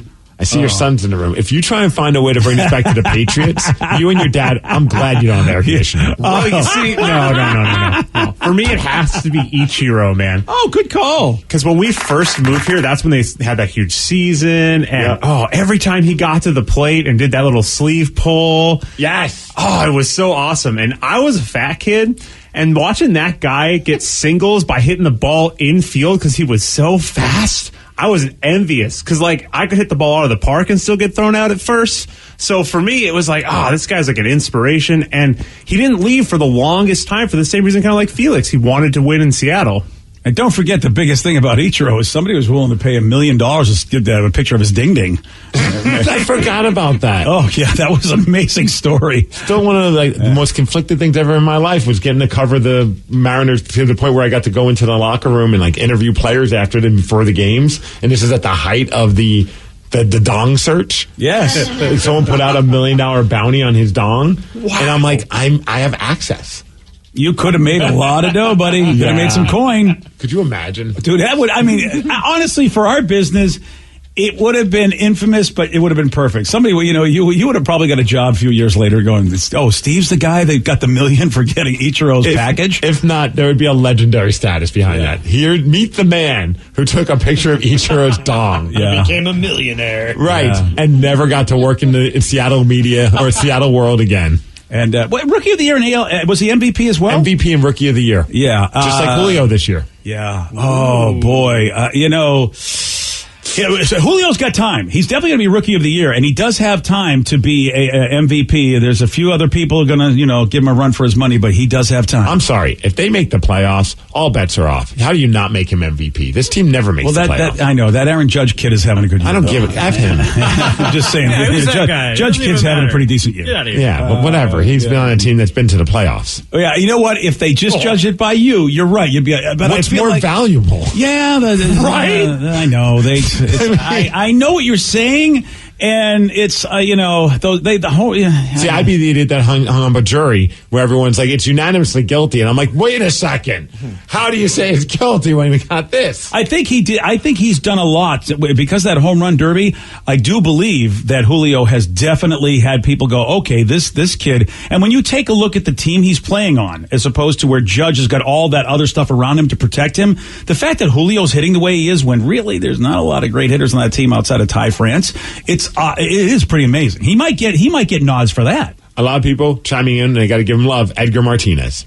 Oh, yeah. Played with the team forever. Yeah. That was definitely yours, mine, right? yeah. Mm-hmm.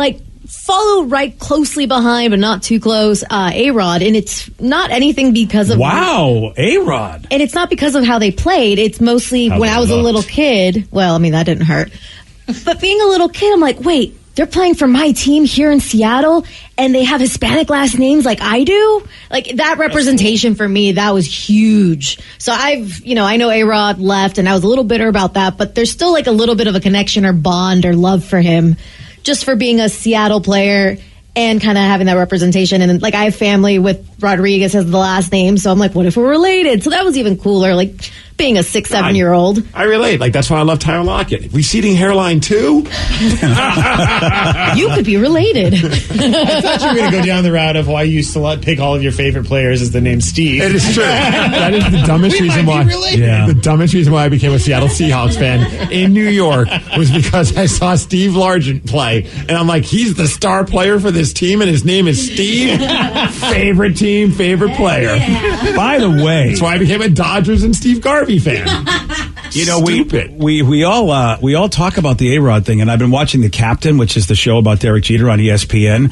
And what I didn't realize at the time, the reason A-Rod may have left the Mariners may be because at the time he was really good friends with Derek Jeter. They did a picture on Sports Illustrated where Derek was on top of him because at the time there were three big shortstops in baseball, and it was Jeter, Garcia Parra, and A-Rod. And A-Rod was the best. You look at the stats, you look at the way he did everything, as good as everybody said Jeter was, but it was because Jeter played for the Yankees that everybody just gave him all the attention. But A-Rod was like, and you, depending on the stories, they'll tell you that A-Rod was like no longer friends with Jeter because he was like, I was on the bottom of that picture and I was the best shortstop. And I'm like, did that have him go, I got to get out of Seattle because it's only because A-Rod's in New York, the Jeter's in New York that they're thinking he's better. And I'm like, God, that sucks if that really was the motivating factor because that stupid Sports Illustrated picture is why he's like, I'm leaving. Just like cocaine, ego's a hell of a drug. Mm-hmm. Yeah, and apparently they were really good friends until that stupid Sports Illustrated cover. Like, that's what some people are reporting ruined the friendship and had A-Rod go nutty. That's why I canceled my subscription to Sports Illustrated. I was like, you know what? Oh, really? Is that why you canceled it? I thought it was because of the reading thing. That too. Oh, okay. Yeah, not enough pictures. Yeah, and it wasn't worth it if you're only going to really look at the magazine once a year. Swimsuit or bust. It is worth a subscription for that swimsuit. Because then you don't have to go to the store and look like a perv because it comes to your house. You have this already mapped out. Okay. Oh, dude, the swimsuit issue was legit back in my young days. That was a real opinion right there. No, that's totally...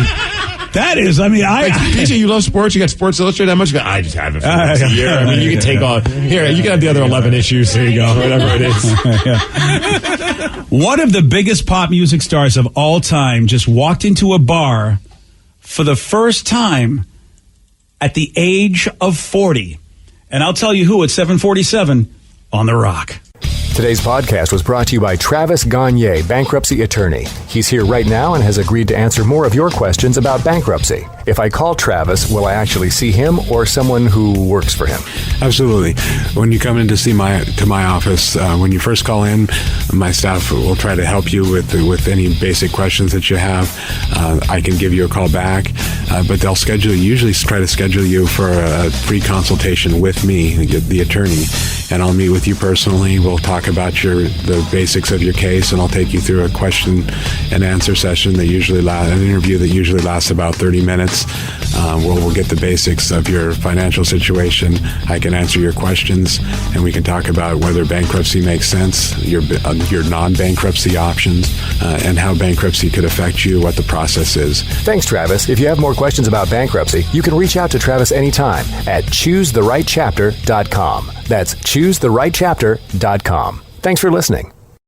Nobody likes keeping track of a wallet full of credit cards with complicated rewards categories. And BECU members like Heather don't have to. With this card, I don't really spend a lot of time thinking about it. I just use it and pay it. It's pretty simple. Keep things simple with the Cashback Visa from BECU. No more confusing categories, no more blackout dates. Just 1.5% cash back on every purchase. BECU. Power in people.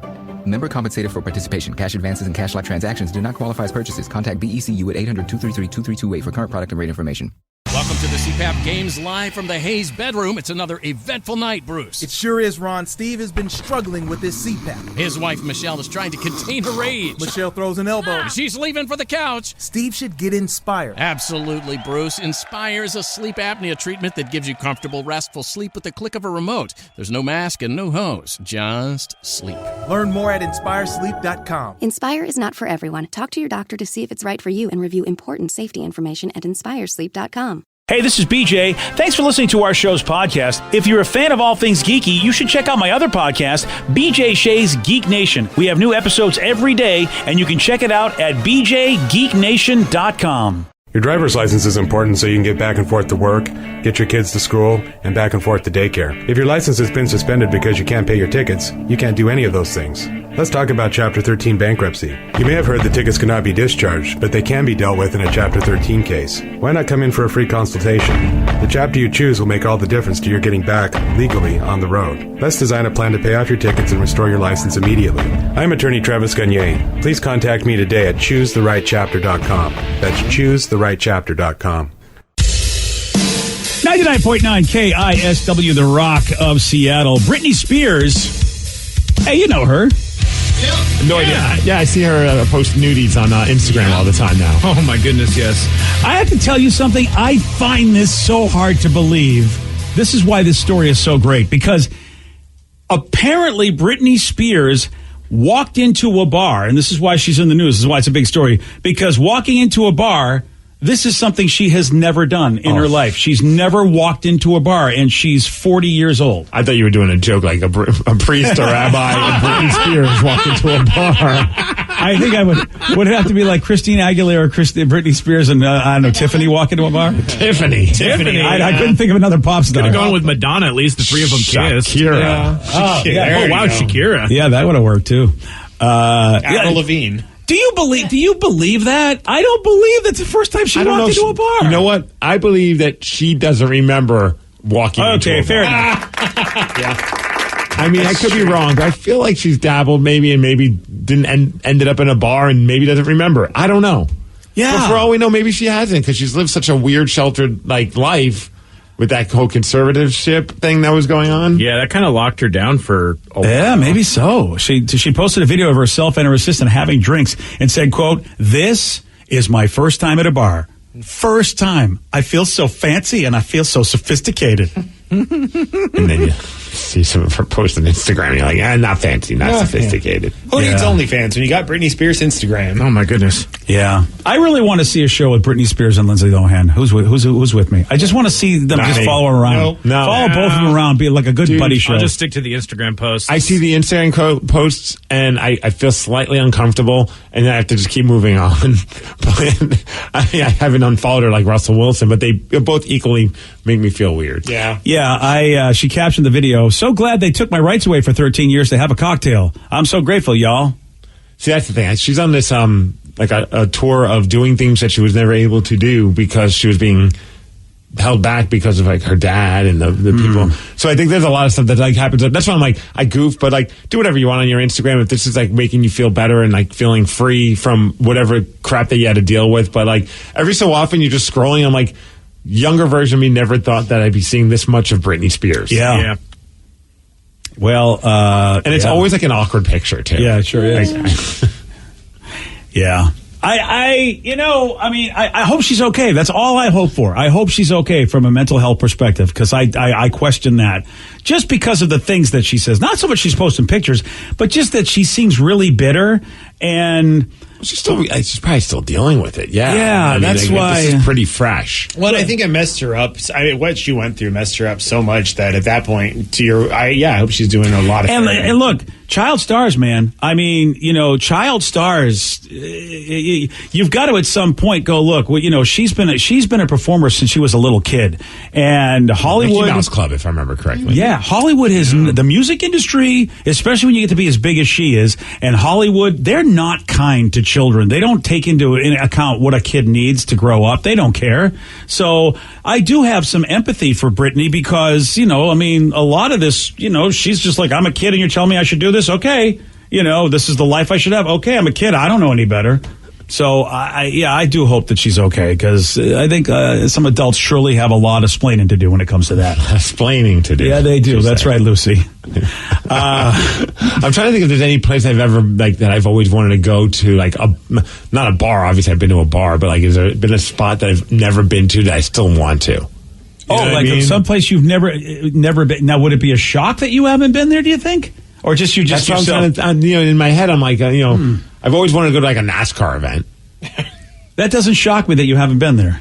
Yeah. I don't know why that makes me but laugh. still, it seems like a party. It is. You're not wrong. It is. It is amazing. If you're in the inner circle, inside that thing, those are. I've heard that they are just nuts. Well, and you get wasted with people and you cheer when someone turns left. There's a lot of lefts. Look, if you're a gearhead, by the way, I mean, you just realize the power. I mean, that's the thing that's impressive. I think mine is something like a lot simpler, but like the Statue of Liberty. I've always wanted to go to the Statue of Liberty.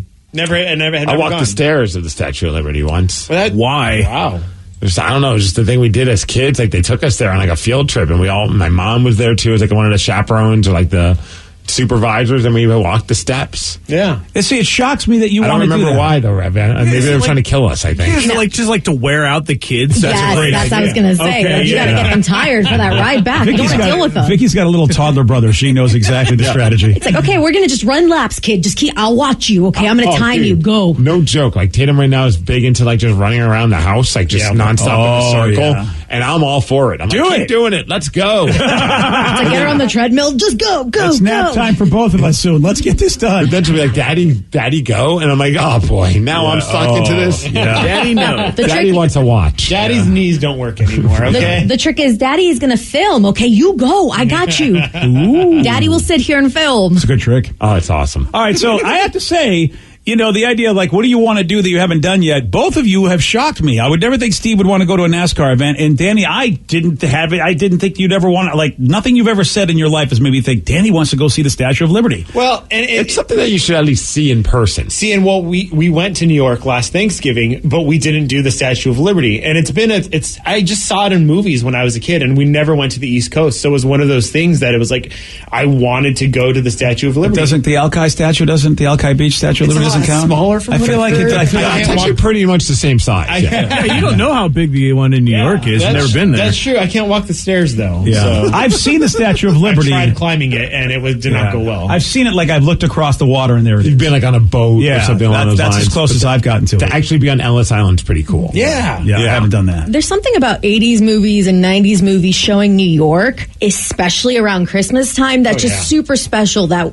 makes, like, I don't know, I've seen other people post about this, that they would love to experience Christmas in New York. I just worry that it's not going to be what I imagine it, because I'm picturing like Home Alone 2 and all these other movies, just seeing how like grandiose it was. Be around criminals. Hello, call him alone. Hello, call it. Yeah. I just want to hang out with Macaulay Culkin and was it Trading Places or Spaces or whatever that movie was with Eddie Murphy? I love that. But listen. Yeah. I can get Macaulay maybe, but if you want me to get Eddie Murphy, Macaulay, and Joe Pesci, and to make your dream come true, how about the guy with the birds? How bird guy? I'll get the bird guy. Mike Tyson? Lady. No, that was a lady. Bird lady. That was a lady. Oh, it was a bird lady. Yeah. All right, we'll get the bird lady for you. We'll get her to be in the middle of the park attracting all the pigeons. How about Dan Aykroyd? Can I get Dan Aykroyd? You might be able to. Might be the most affordable of the bunch. Or Jamie Lee Curtis, but she just got, she just had a resurgence, so maybe not. All right, we'll get that done.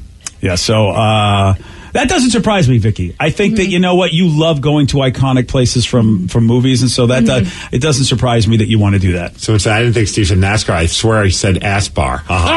I've been to ass bar. He's been to ass bar. I've been a lot of ass bars. Yeah, you're kidding me? I mean, that's the first. I mean, in Chicago, where do you think we have to go first? Ass Bar USA. Yeah, I mean, we wanted to get deep dish pizza, and Steve goes, no, we got to go to the ass bar first. They got good deep dish pies, too. Well, yeah, but some deep dish. I feel like that deep dish is probably not on everybody's menu. Rev, do you have a place you've never been that would surprise people? Outside of the country?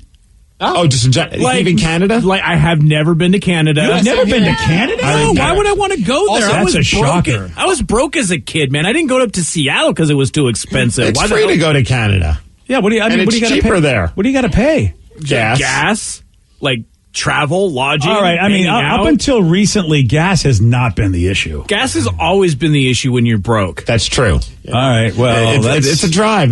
He's not wrong. Also, my favorite part about this is that Rev has brought this up before, and you guys have the exact same reaction every time. I was the only one who remembered for a change. Oh, I did not. I totally forgot. Because here's the thing. Rev's been married for how many years now, Rev? 6. So I feel like in those 6 years, a trip to Canada with the wife is like, like a couple's thing to do, because there's some beautiful parts up in BC. I don't want to call out the wife, but she hasn't gotten her passport. So. I've had my passport. I'm glad you didn't call her your wife. That's a good thing there. She's probably not listening right now. She don't have, but you know why? So all of your life dreams have been held back because of your wife. Your wife. I did not say that. I'll say this, you said it without saying it. I personally think his wife is a good American, because what do you need a passport for? Everything you need is right here in America. You can get an enhanced ID and just get right in that way. Drive in. Can you do that? Yeah. An enhanced ID will get you in? Yeah. Of course. Without a passport? Yeah. Ooh. That's been driving for a while. Yeah, but not flying. Not flying. Oh, I'm glad you said that, because I would have been at the airport and I would have been cursing Steve. I would go, my friend Steve said I could get in with an enhanced ID. And then, I get an enhanced ID, no problem. Yeah, land and marine crossings. Yeah, sometimes I take my boat. Thank you, Wikipedia. Yeah, I'm not going to take the boat, though. Or a ferry. Yeah. Rev, we can take a bro date, because I've never been out of the country either. Really? Yeah. You got to go to Canada. I think the first time you were so close to Mexico, weren't you? You never Mexico. Like 3.5 hours. Yeah. Yeah. Why? I mean, As soon as I was 3.5 hours from Canada, I went. Well, he's even closer to Canada right now. That's my point, Steve. Let's all go to Canada. I don't understand, man. Well, I mean, honestly, the first few years I was just exploring Seattle, and then COVID, and then they kind of closed the borders. So it's been on our list. It's just finally where you could get back in there. Yeah, now we kind of, but it's on our list because we hear Vancouver's fantastic. As soon as I got close to those countries, I went there. I mean, as soon as I got to California, I said, we're taking a road trip to Mexico. Let's see I love the idea of going into another country, because it was like, as soon as I got to it, same thing with Canada. But Good news, Danny. What's that? In October, they got some emo nights going on in Vancouver. Let's go. Let's do this. The Black Parade emo night. all right. I know some people in Canada. We could have some fun. I've heard about your fun up in Canada. What, Chad Martin? You're not really friends with him. Who's Chad Martin? Who am I thinking of? The Coldplay guy. That's Chris No, Martin? that's Chris Martin. You're thinking of England. Chad Kroger and Chris Martin. You're thinking of Nickelback and Chad I conflate Kroger. them all the time. Who's the guy that served you drinks? That's Chad Kroger. Chad Yeah, Kroger. Chad No, Kroger. I don't know him. I'm talking about my friend Uncle Daddy Tony Baroni. Okay. Uncle Daddy?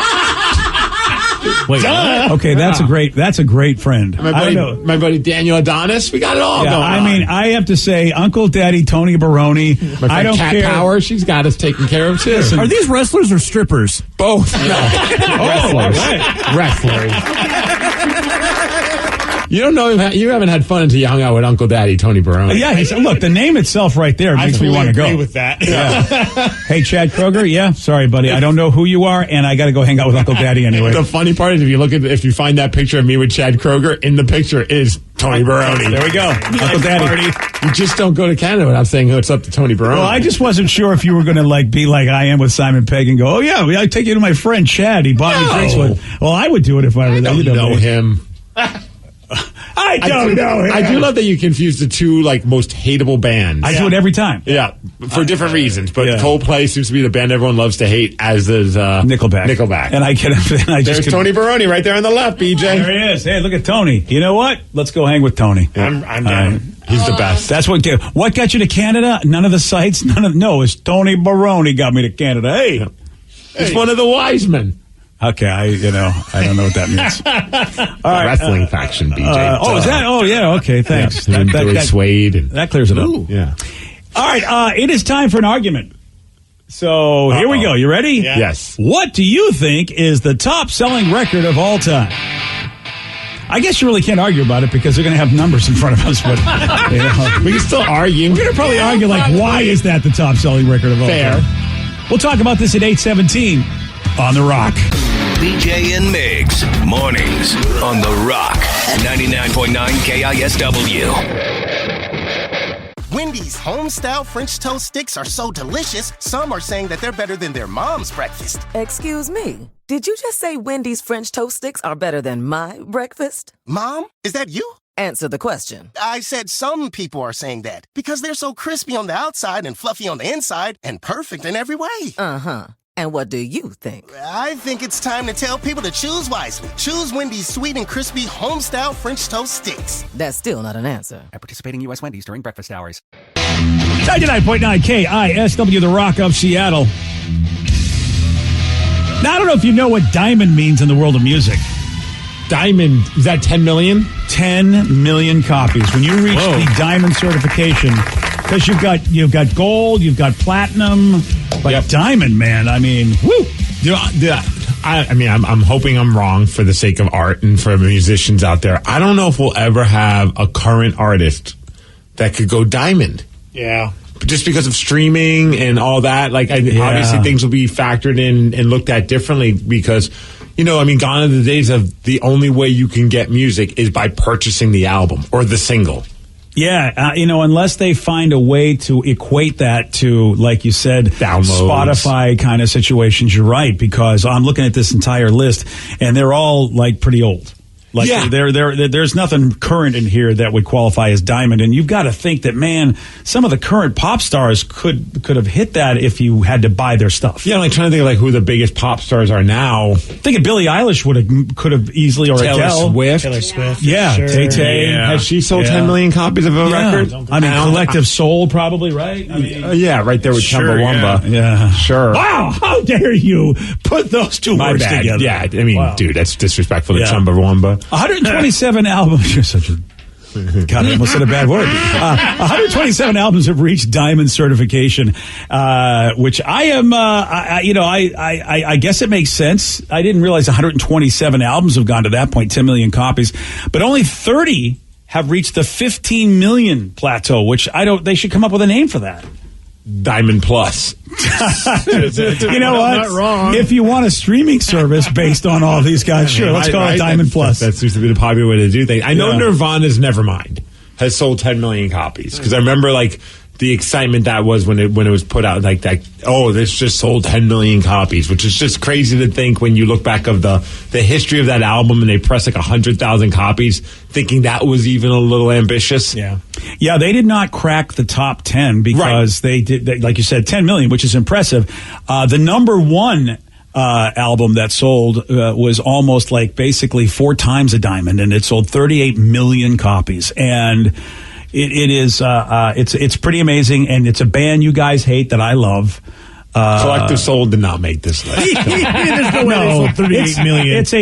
It's an old band from the 70s that is huge. The Eagles. Yep, that's it. And it was their greatest hits album. Wait, 71 to 75. It sold 38 million copies. Their greatest hits? Yeah. Isn't that cheating? It's like, let's put all of our best songs together. Of course, 1 billion people are going to buy the stupid thing. Wow. Of all the things to get ornery about, I was surprised this would be it. I mean, you're right. There's also probably an argument for some people like, I mean, you've already sold these songs to your fans, so why would they want to buy them again? But people did. But I see what Rev is saying, which is why number 2 is so impressive. But let's be honest, this number 2 album, which was an original album, was like a greatest hits album. Like, there were so many songs on Third this Eye album. Blind, their first record? You know what, Steve? It's very similar. Except, unfortunately, for Third Eye Blind, they never went on to have a great career like this dude. And by the way, this album, even though it sold a lot, some people believe his follow-up album was better. Weird Al. No, Michael Jackson. Michael Jackson, yeah. A lot of people think that Black and White was a better album than Thriller, even though Thriller was a 34 million copy.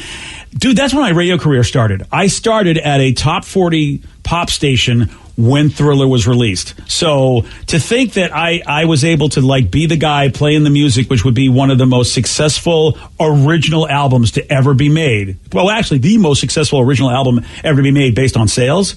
I feel really cool about it because we were in the middle of it. We were playing every damn song from that album. And it's Black and White. Isn't the record called Bad?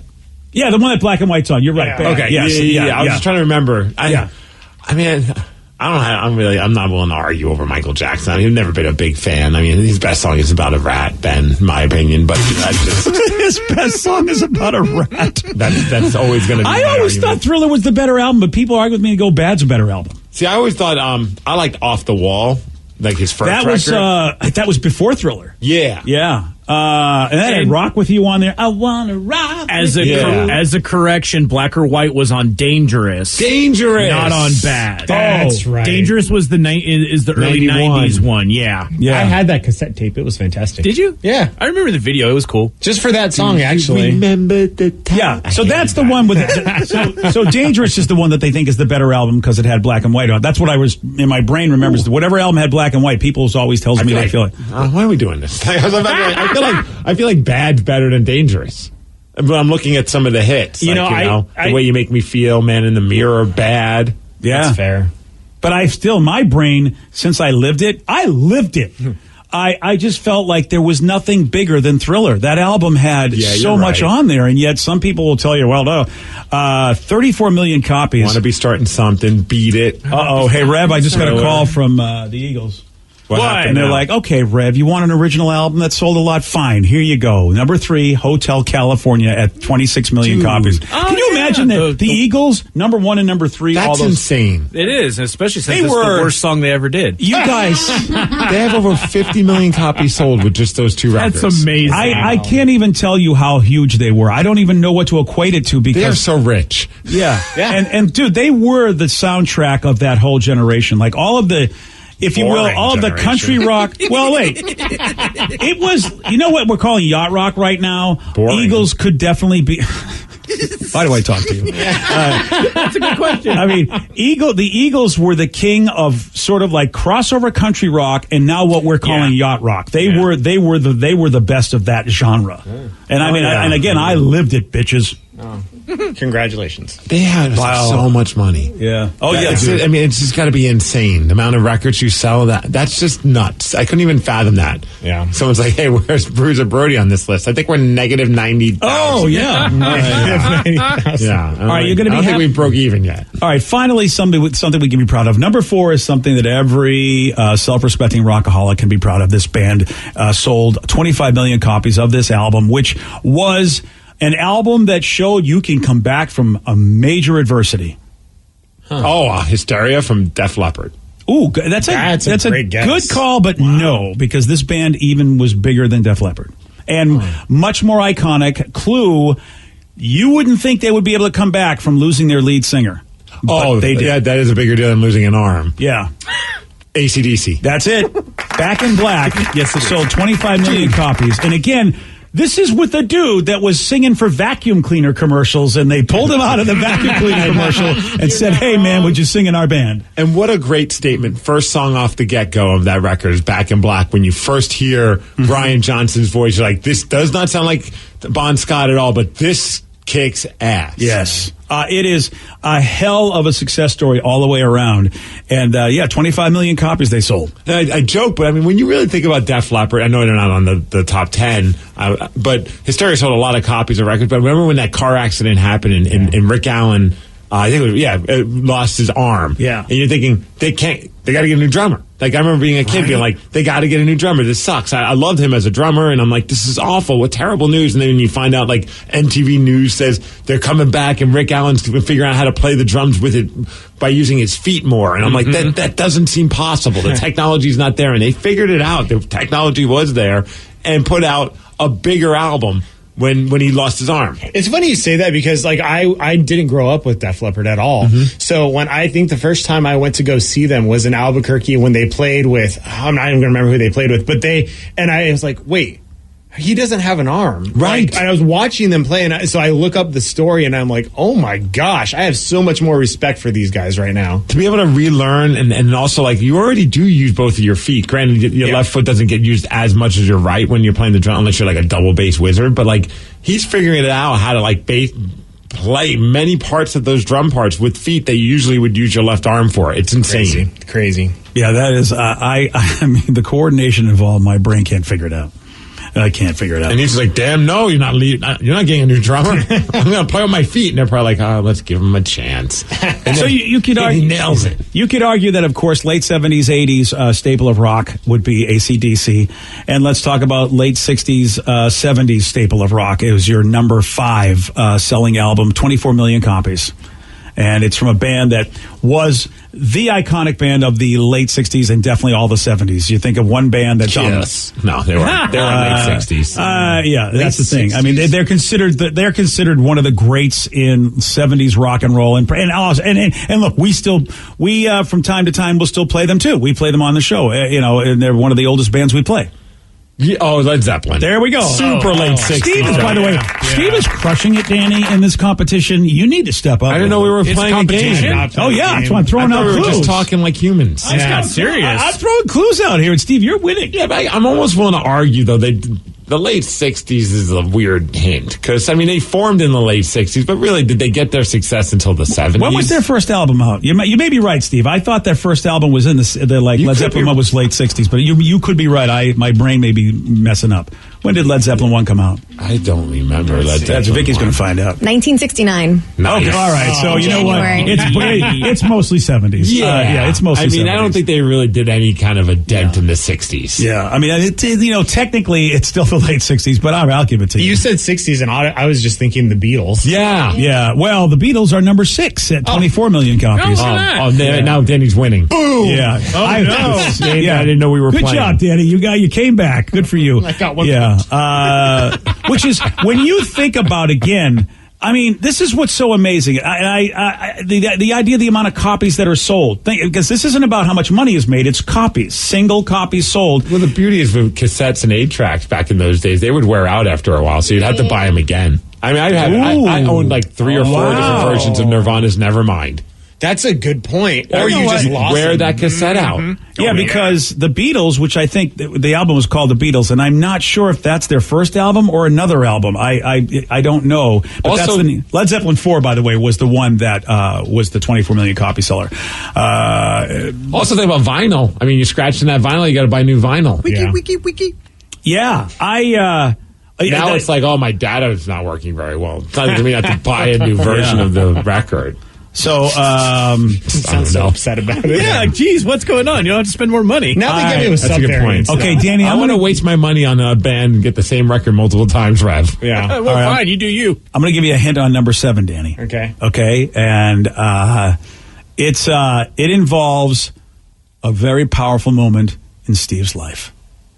Very powerful moment in Steve's life. One that he said he will never forget. Grandma got ran over by the reindeer. What? Okay, you know what? You officially lose this game forever. Steve, it was in your life. Oh, Billy Joel. How? Billy Joel. Joel. There was I stole it. He stole it, Danny. I win. Yes, Billy Joel's Greatest Hits, Volume 1 and Volume 2. Nope, sorry, doesn't count. But Rev is not on giving him his 23 Greatest Hits. I don't believe it. You know, I need to do that. I think that's going to be my jam for today. It's the Greatest Hits of Billy Joel.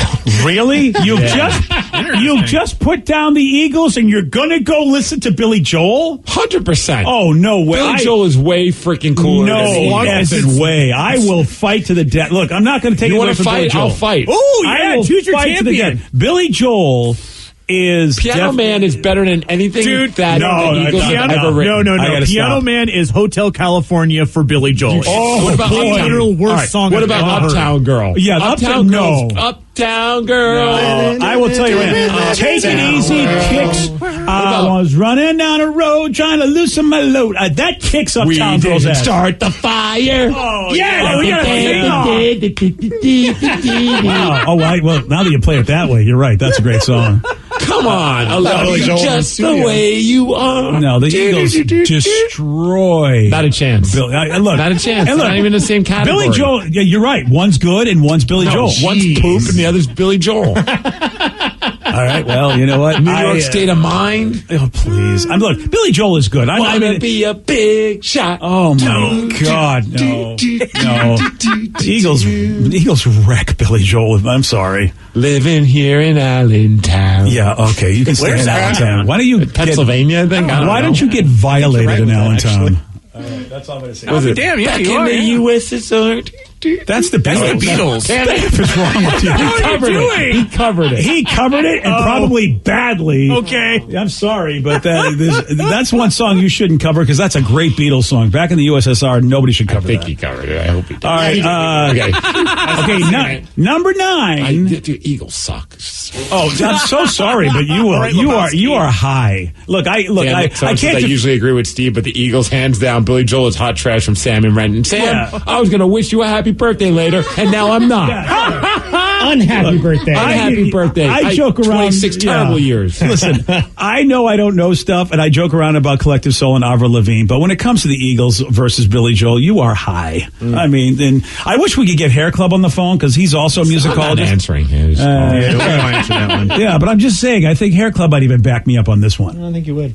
You don't think he would? Yeah. All right. Well, here's why I think Hair Club would is because he's a Beach Boys fan, and I feel like the Eagles much more mirror what the Beach Boys did than what Billy Joel does. That's why.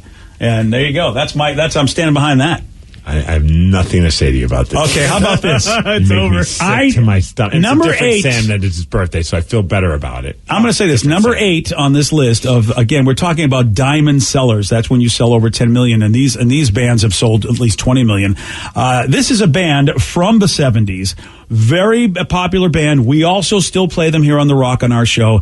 I hate them. I know they're great. I know they're fantastic, and I really just do not like their music at all. Oh, you must be comfortably numb. Thank you. He's a winner. Hey, gets it. Yeah, gets a point. Yeah. I get one, yeah. Yeah, I I'd am rather not take heroin than listen to the Eagles. Oh. Wow. Is that you or a texter? All right. No, that was me. You know what? Just ruminating on it. Give him some heroin. Give him Uma Guma and let him have a great day. 23 million copies The Wall sold. Look, I know they're a great band. I just don't like them. I don't like them, but I'm not going to say they're not a good band because they really are. This one here, finally a country artist hit the top. You should know this. Number 9, what country artist do you think would sell 21 million copies of an album? Garth Brooks. That's right, sir. Congratulations, Danny. You are so losing in this game. I'm kicking your ass, Danny. Yeah, you are. You are, Danny. I'm just saying, you need to step up your game. Still doing a game? Yeah. I don't know, Double Live it's called, which means, does that count? Because don't they It's do... like a greatest hits. It's a live album. But it's the greatest hits. That's like Kiss Alive. Yeah, I'm not... I still don't count this one. Finally, number 10, we could argue this is a one-hit wonder in its own way. You talked about Sublime, Steve, right? And not Sublime, I should say Third Eye Blind. Yeah. Think of Third Eye Blind, but much more successful when it comes to... Matchbox 20. Yeah. No, Matchbox 20 had a couple albums with hits. Goo Goo Dolls. Matchbox 20 had one big album, though. Yeah, that was it. But the one with Carlos Santana. No, that was Carlos Santana's album. Yeah, that's the problem. Was it really? Yes. Man, he was just Rob guesting Thomas was just on it. Does my point go away? Yeah, your point's go away. All right, but Steve, even bigger than Matchbox 20. I'll give you a clue. One of the people in this band reinvented themselves in a completely different genre. There you go. I mean, seriously, they sold 21 million copies. Hootie was insane. And I happened to be working at a radio station that featured that kind of music when Hootie was blowing up. And it was like, wow, this is a greatest hits album, even though it's their first album. No, now you're not giving Sam his birthday shout out. Can I get a birthday shout out instead? It's my 31st from Cole. Yes, Cole. As long as you're okay with Billy Joel and not with the Eagles. Wow. All right. Boy, there's conditional shout outs on this show. I didn't know we were doing that. So I said the more Steve sings Billy Joel, the more I realize how overrated he is. The Eagles are far superior. Thank you. Oh, no. Thank you very much. You can't judge Billy Joel by Steve singing. Lion Eyes is an amazing story about a cheating hoe, and boy, do they do a great job with it. It's true. I mean, it's a story, but it's. Well, what about Uptown Girl? It's about a girl who's just trying to make her way, man. Oh, dude! But you know what? There's no rich old man. World. You know what? There's no rich old man with hands as cold as ice, man. I mean, the lyrics in Lion Eyes. Plus, it was a good song to poop to. Why? Because it was long? Yeah. Yeah. I get it. I feel you, man. Oh, in radio, you needed a song like that because there was no... Allison Chains Rooster for me. Oh, yeah. Somebody else said, was it Cashmere that was also really long? Yeah. That's another radio show song. You got some really problems. You go with Inagata Davida. The full 17-minute version. Unfortunately, the station I worked for, that was not on the playlist. Lion Eyes was the longest thing we had at the old people station I worked for. All right, yesterday... the man who's wrong about Billy Joel did get this one right. Who owns the UFC? Colonel Sanders. No. Dana White. Sometimes I only half listen. Chicken on the mind. It's called Ultimate Fried Chicken. You go in there, if you can beat the crap out of the chef, you get the chicken. You get in the octagon, also known as the chicken coop. That's it. Nice. Get in the coop. You want a shot at beating Steve? Okay. 206-421-ROCK. We're playing Pete Migs at 847 on The Rock. Today's podcast was brought to you by Travis Gagne, bankruptcy attorney. He's here right now and has agreed to answer more of your questions about bankruptcy. How do I figure out who my creditors are? People a lot of times have had a long time of not having good credit and having collections, and so they're concerned that you may be concerned that you won't be able to find all your creditors if you file bankruptcy. How will I know which collection agency has my credit card bill from 10 years ago now? And that's something that's hard to keep track of because credit collection agencies transfer your debts all over the place. But we will pull all your credit bureaus, and by getting all 3 of your credit bureaus, we'll be able to tell who has your credit and debt now, which collection agencies have had it in the past, and we'll make sure that we file all your creditors when we file your bankruptcy so that nothing slips through the cracks. Thanks, Travis. If you have more questions about bankruptcy, you can reach out to Travis anytime at choosetherightchapter.com. That's choosetherightchapter.com. Thanks for listening. Welcome to the CPAP games live from the Hayes bedroom. It's another eventful night, Bruce. It sure is, Ron. Steve has been struggling with his CPAP. His wife, Michelle, is trying to contain her rage. Michelle throws an elbow. She's leaving for the couch. Steve should get Inspire. Absolutely, Bruce. Inspire is a sleep apnea treatment that gives you comfortable, restful sleep with the click of a remote. There's no mask and no hose. Just sleep. Learn more at inspiresleep.com. Inspire is not for everyone. Talk to your doctor to see if it's right for you and review important safety information at inspiresleep.com. Hey, this is BJ. Thanks for listening to our show's podcast. If you're a fan of all things geeky, you should check out my other podcast, BJ Shea's Geek Nation. We have new episodes every day, and you can check it out at bjgeeknation.com. Your home is going into foreclosure and you feel like a financial wreck. You don't know where to turn for accurate information. I'm bankruptcy attorney Travis Gagne. Let's talk about some legal options. If we work quickly, we can propose a plan to save your home, modify the loan, or in many cases even eliminate your second mortgage. The consultation is free. I've helped hundreds of people just like you make informed decisions about whether to save their home or exit it on a reasonable, organized timeline. The chapter you choose sets the tone for the next chapter of your life. Please contact me today at choosetherightchapter.com. That's choosetherightchapter.com. 99.9 KISW, The Rock of Seattle. It's our loud and local band of the week, Rivet Skull.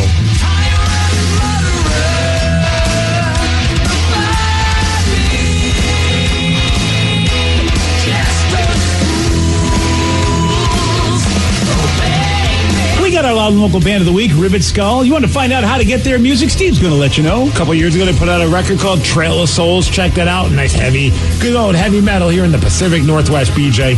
And if you want more info, just go to the BJ and Migs page of KISW.com. And if you want more local music, go to The Rock on Sunday nights at 8 o'clock. 2 hours. Yeah. Oh, man. 2 hours of great Pacific Northwest music. Bands like Rivet Skull.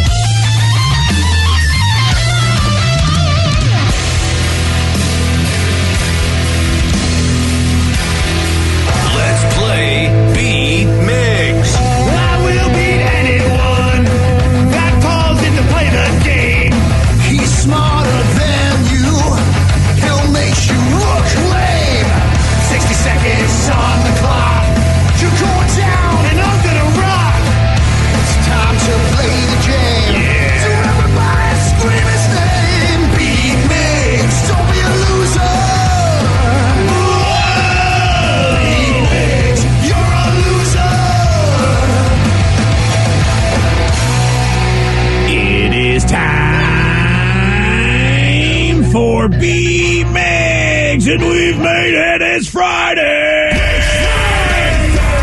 Gotta get down. Hey, I don't know if you guys noticed, but Danny's jumped live. He's alive. No, it's true. Getting down on Friday. Everybody's looking forward to the weekend. Party. Yeah. Fun. Looking forward to the weekend. Happy Friday, everyone! And if you are partying, well, if you're partying, maybe do it in a pool or something like that. Keep cool, guys. Dude, got my sweet watermelon pool. Still got it? Hasn't like popped or anything weird? Thankfully, no. Good. This thing is doing a pretty good job. Nice, right on. I'm going to fill it up and worthwhile purchase then. Oh, best $30 I've ever spent. Perfect. Let's get to our contestant today. We got Nate in Gig Harbor. Nate, are you there? Yes, I'm here, and it's Nick. Oh, sorry, Nick. Well, Nick. Nick. Is it Nick? Nick, no problem, yeah. All right. Yeah. Very good. Well, right. Nick, nice to see you. Yeah. And what's Nick playing for today, Steve? Nick is playing for tickets to hang out with us at the BJ and Migs party at Pain in the Grass. Also Pain in the Grass tickets as well for Friday's show, which is going to feature Incubus and also Sublime with Rome. And the BJ and Migs party, you'll get hooked up with a drink, some food, a commemorative T-shirt to celebrate the first ever BJ and Migs Weenie Toss. Yeah. Oh, and I got good news. I got the delivery notification. The Weenie trophies are being delivered to my house today. Nice. Wow. That was quick. That was real quick. And I know Red the Chicken Man, a.k.a. Rucky the Seawolf mascot, is putting in the artwork for our BJ and Migs Weenie Toss Championship belts as well. So the winner's walking away with a trophy and a championship belt, BJ. That's amazing. Pretty impressive. Why even see any of the bands at that point? Really, the bands. The highlight of your life is going to be that. Incubus Schmincubus. Wow. All right, Steve, get out of here. Okay, bye. For those playing at home, Nick will have 60 seconds to answer 10 questions. Nick, you can pass all you want, but you will only get 3 guesses per question. Are you ready? Yep, let's do it. What New York City landmark is nicknamed the Crossroads of the World? Madison Square, Times Square. Times Square, yes. Hugh Jackman is best known for playing which of the X-Men characters? Wolverine. Yes. In physics, FTL means faster than what? Dimension, depth. No. Pass. The film Casablanca takes place during which war? World War One. No. World War II. Yes. What Z word means the study of animals? C word. Z. Z. Z. Zoology. Yes. Dak Prescott plays quarterback for which NFL team? Dallas Cowboys. Yes. In which country is the original Taj Mahal found? India. Yes. What was Will Wheaton's character Wesley's last name on Star Trek The Next Generation? Will Wheaton. Dang, I don't know. Pass. In which East Coast state was Ben Franklin born? New York, Vermont, New Hampshire. No, and no. 1, 2, 3, 4, 5, 6 correct. Yeah, and I don't think there's a way you can actually Jennings that Will Wheaton question. No, you just if you know that one, you know that one. Yeah, but there's no Ken Jennings available in this one. There are memes though for the reverse, if I'm not mistaken. That you might be able to if you gave his last name and said what's his first name. Yeah, but that's not the question at all. I know, but I'm saying that then you could Ken Jennings it via memes is what I'm saying. Here we go. I hate Ken Jennings because of our show. And there's literally no Ken Jennings of whole thing, but BJ's trying to make a Ken out of a Jennings. I don't know what's going on. I think you could. I think we can do it. But anyway, there is none for this one, Steve. You're screwed. Bummer, man. You're screwed, I don't know how I'm going to play this game without being able to Ken Jennings. Yes. Are you ready? Can't do it. Yes. What New York City landmark is nicknamed the Crossroads of the World? Times Square. Yes. Hugh Jackman is best known for playing which of the X-Men characters? Wolverine. Yes. In physics, FTL means faster than what? Light? Yes. Nice. The film Casablanca takes place during which war? World War II. Yes. Yes, right what now. Z word means the study of animals? Zoology. Yes. Dak Prescott plays quarterback for which NFL team? The Dallas Cowboys. Yes. In which country is the original Taj Mahal found? Egypt. No. Oh. Oh, there goes the smart. There goes the smart. Oh. Europe. No. Wow. Russia. No. What was India? Yep. Hey. What was Will Wheaton's character's Wesley's last name on Star Trek The Next Generation? Crusher. Oh, yes. In which East Coast state was Ben Franklin born? New York. No. New Hampshire. No. Maine. No. What TV show did Frasier spin off from? Cheers. Yes, and Steve, you win 8-6. He deserves it, man. I'm surprised at the Crusher. Good for you, buddy. You crushed it with Crusher there. Sorry about it, Nate, but you lost, sir. I love that. Nick. Sorry, Nick. But Nate as well. Nick, Good luck to you. Nick and Nate are both crushed. Yeah, sorry, Nick, Nate. Oh, man. Shut up. Good way to go into the weekend there, buddy. Great way. The best way. The best part, though, is how BJ's showing me some love and saying I did a good performance. Only because I knew the Star Trek guy. But the 2 questions that you gave that I should have known the answer to because they're actually involve intelligence, I completely bought. Oh, yeah. You figured out it was India for the Taj Mahal, so congratulations. That was the pyramids. That was disappointing. Yeah. But he did figure it out. Yeah, but nobody got the East Coast state that Ben Franklin was born in.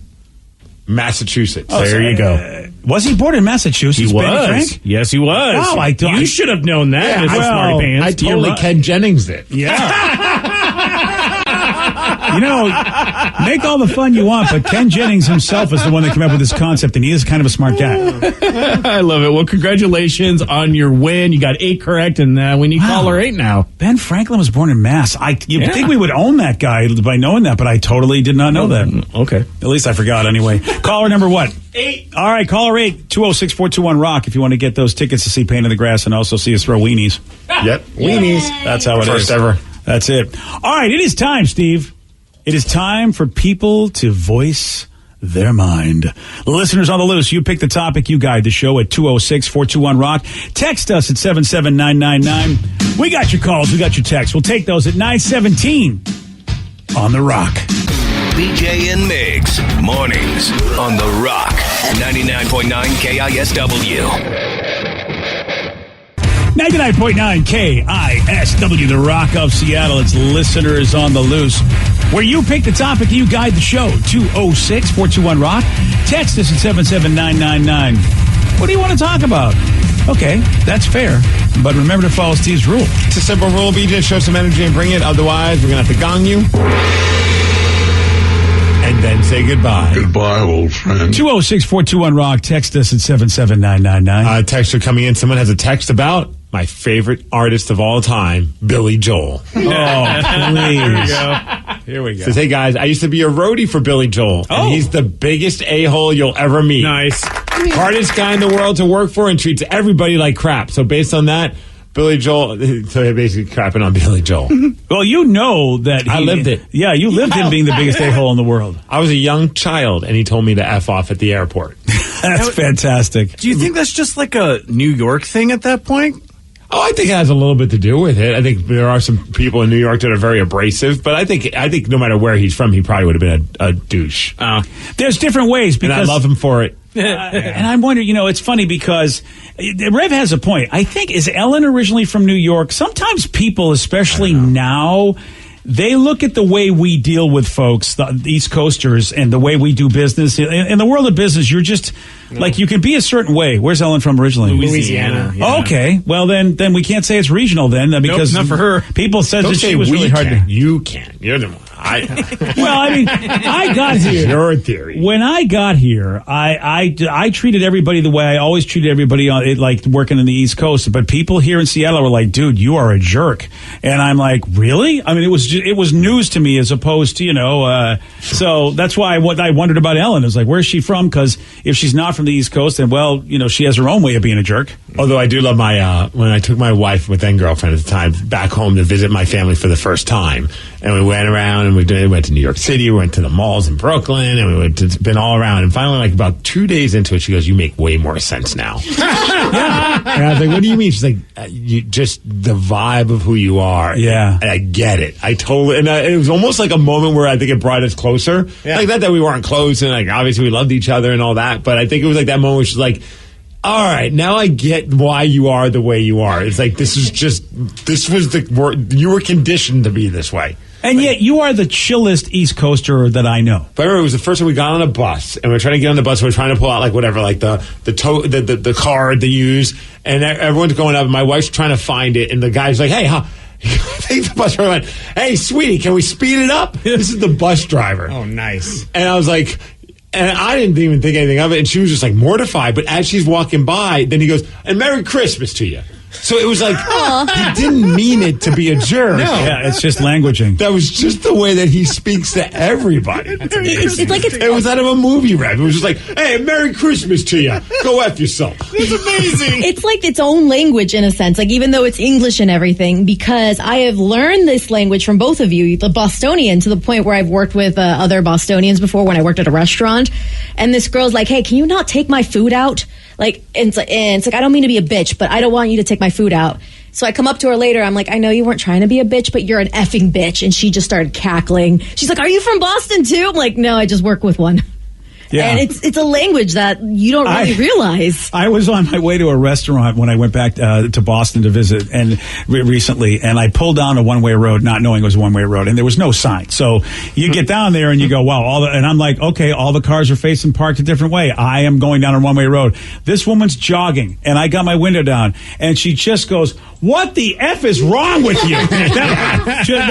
Rather than go, "Hey, dude, you going in Seattle," it'd be, "Hey, dude, I don't know if you know you're going down a one-way road the wrong way." She just, and I looked at her, I go, "Yeah, I get it, honey. Thank you." I mean, that was my, that was my response. I totally went back to Boston response. Like, I don't need you cackling in my face. I get it. I'm trying to turn around. No, I like how you say that in Seattle. They would be like, "Hey, you're going the wrong." No, they would just keep turning the other way and pretend they didn't see you. Or take a picture of you. Take a picture. Yeah, they just put like a hashtag bad driver down there. You would never even see it. They just talk behind your back. Yeah. But there is something to learning the language of somebody and then as opposed to just going, "Wow, in my language that's horrible, but in their language it's not." What?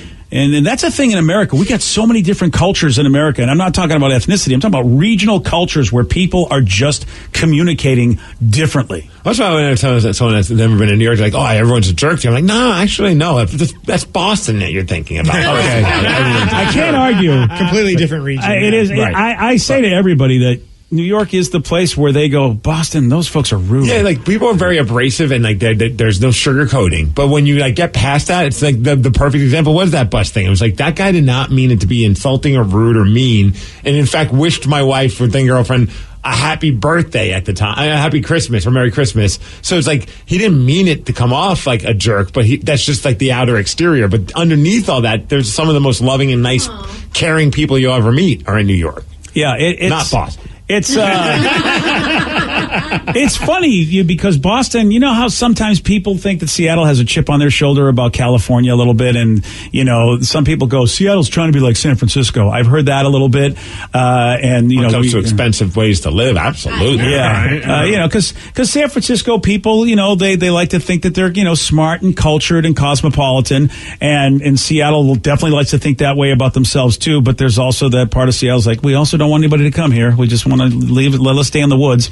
And Boston's got a chip on their shoulder about New York because we were the first city. We think we're the smartest city. We think there's no other place to live. And New York is just looking over at us going, you're like the little brother that doesn't get he's an idiot. I mean, there's that thing when New York goes, do you really think you're the best place? Well, when New York has just got this gigantic population and everything going on in it. And Boston goes, yeah, you still suck, New York. There's nothing you got that I want. I like this text. Says, my wife likes to describe the difference like this. If you broke down in the middle of the road, Seattle people would smile and wave, but drive right by and just say sorry that happened to you. While in Boston, 3 different people will stop to help you while calling you an effing moron and cursing your crappy car. Yeah.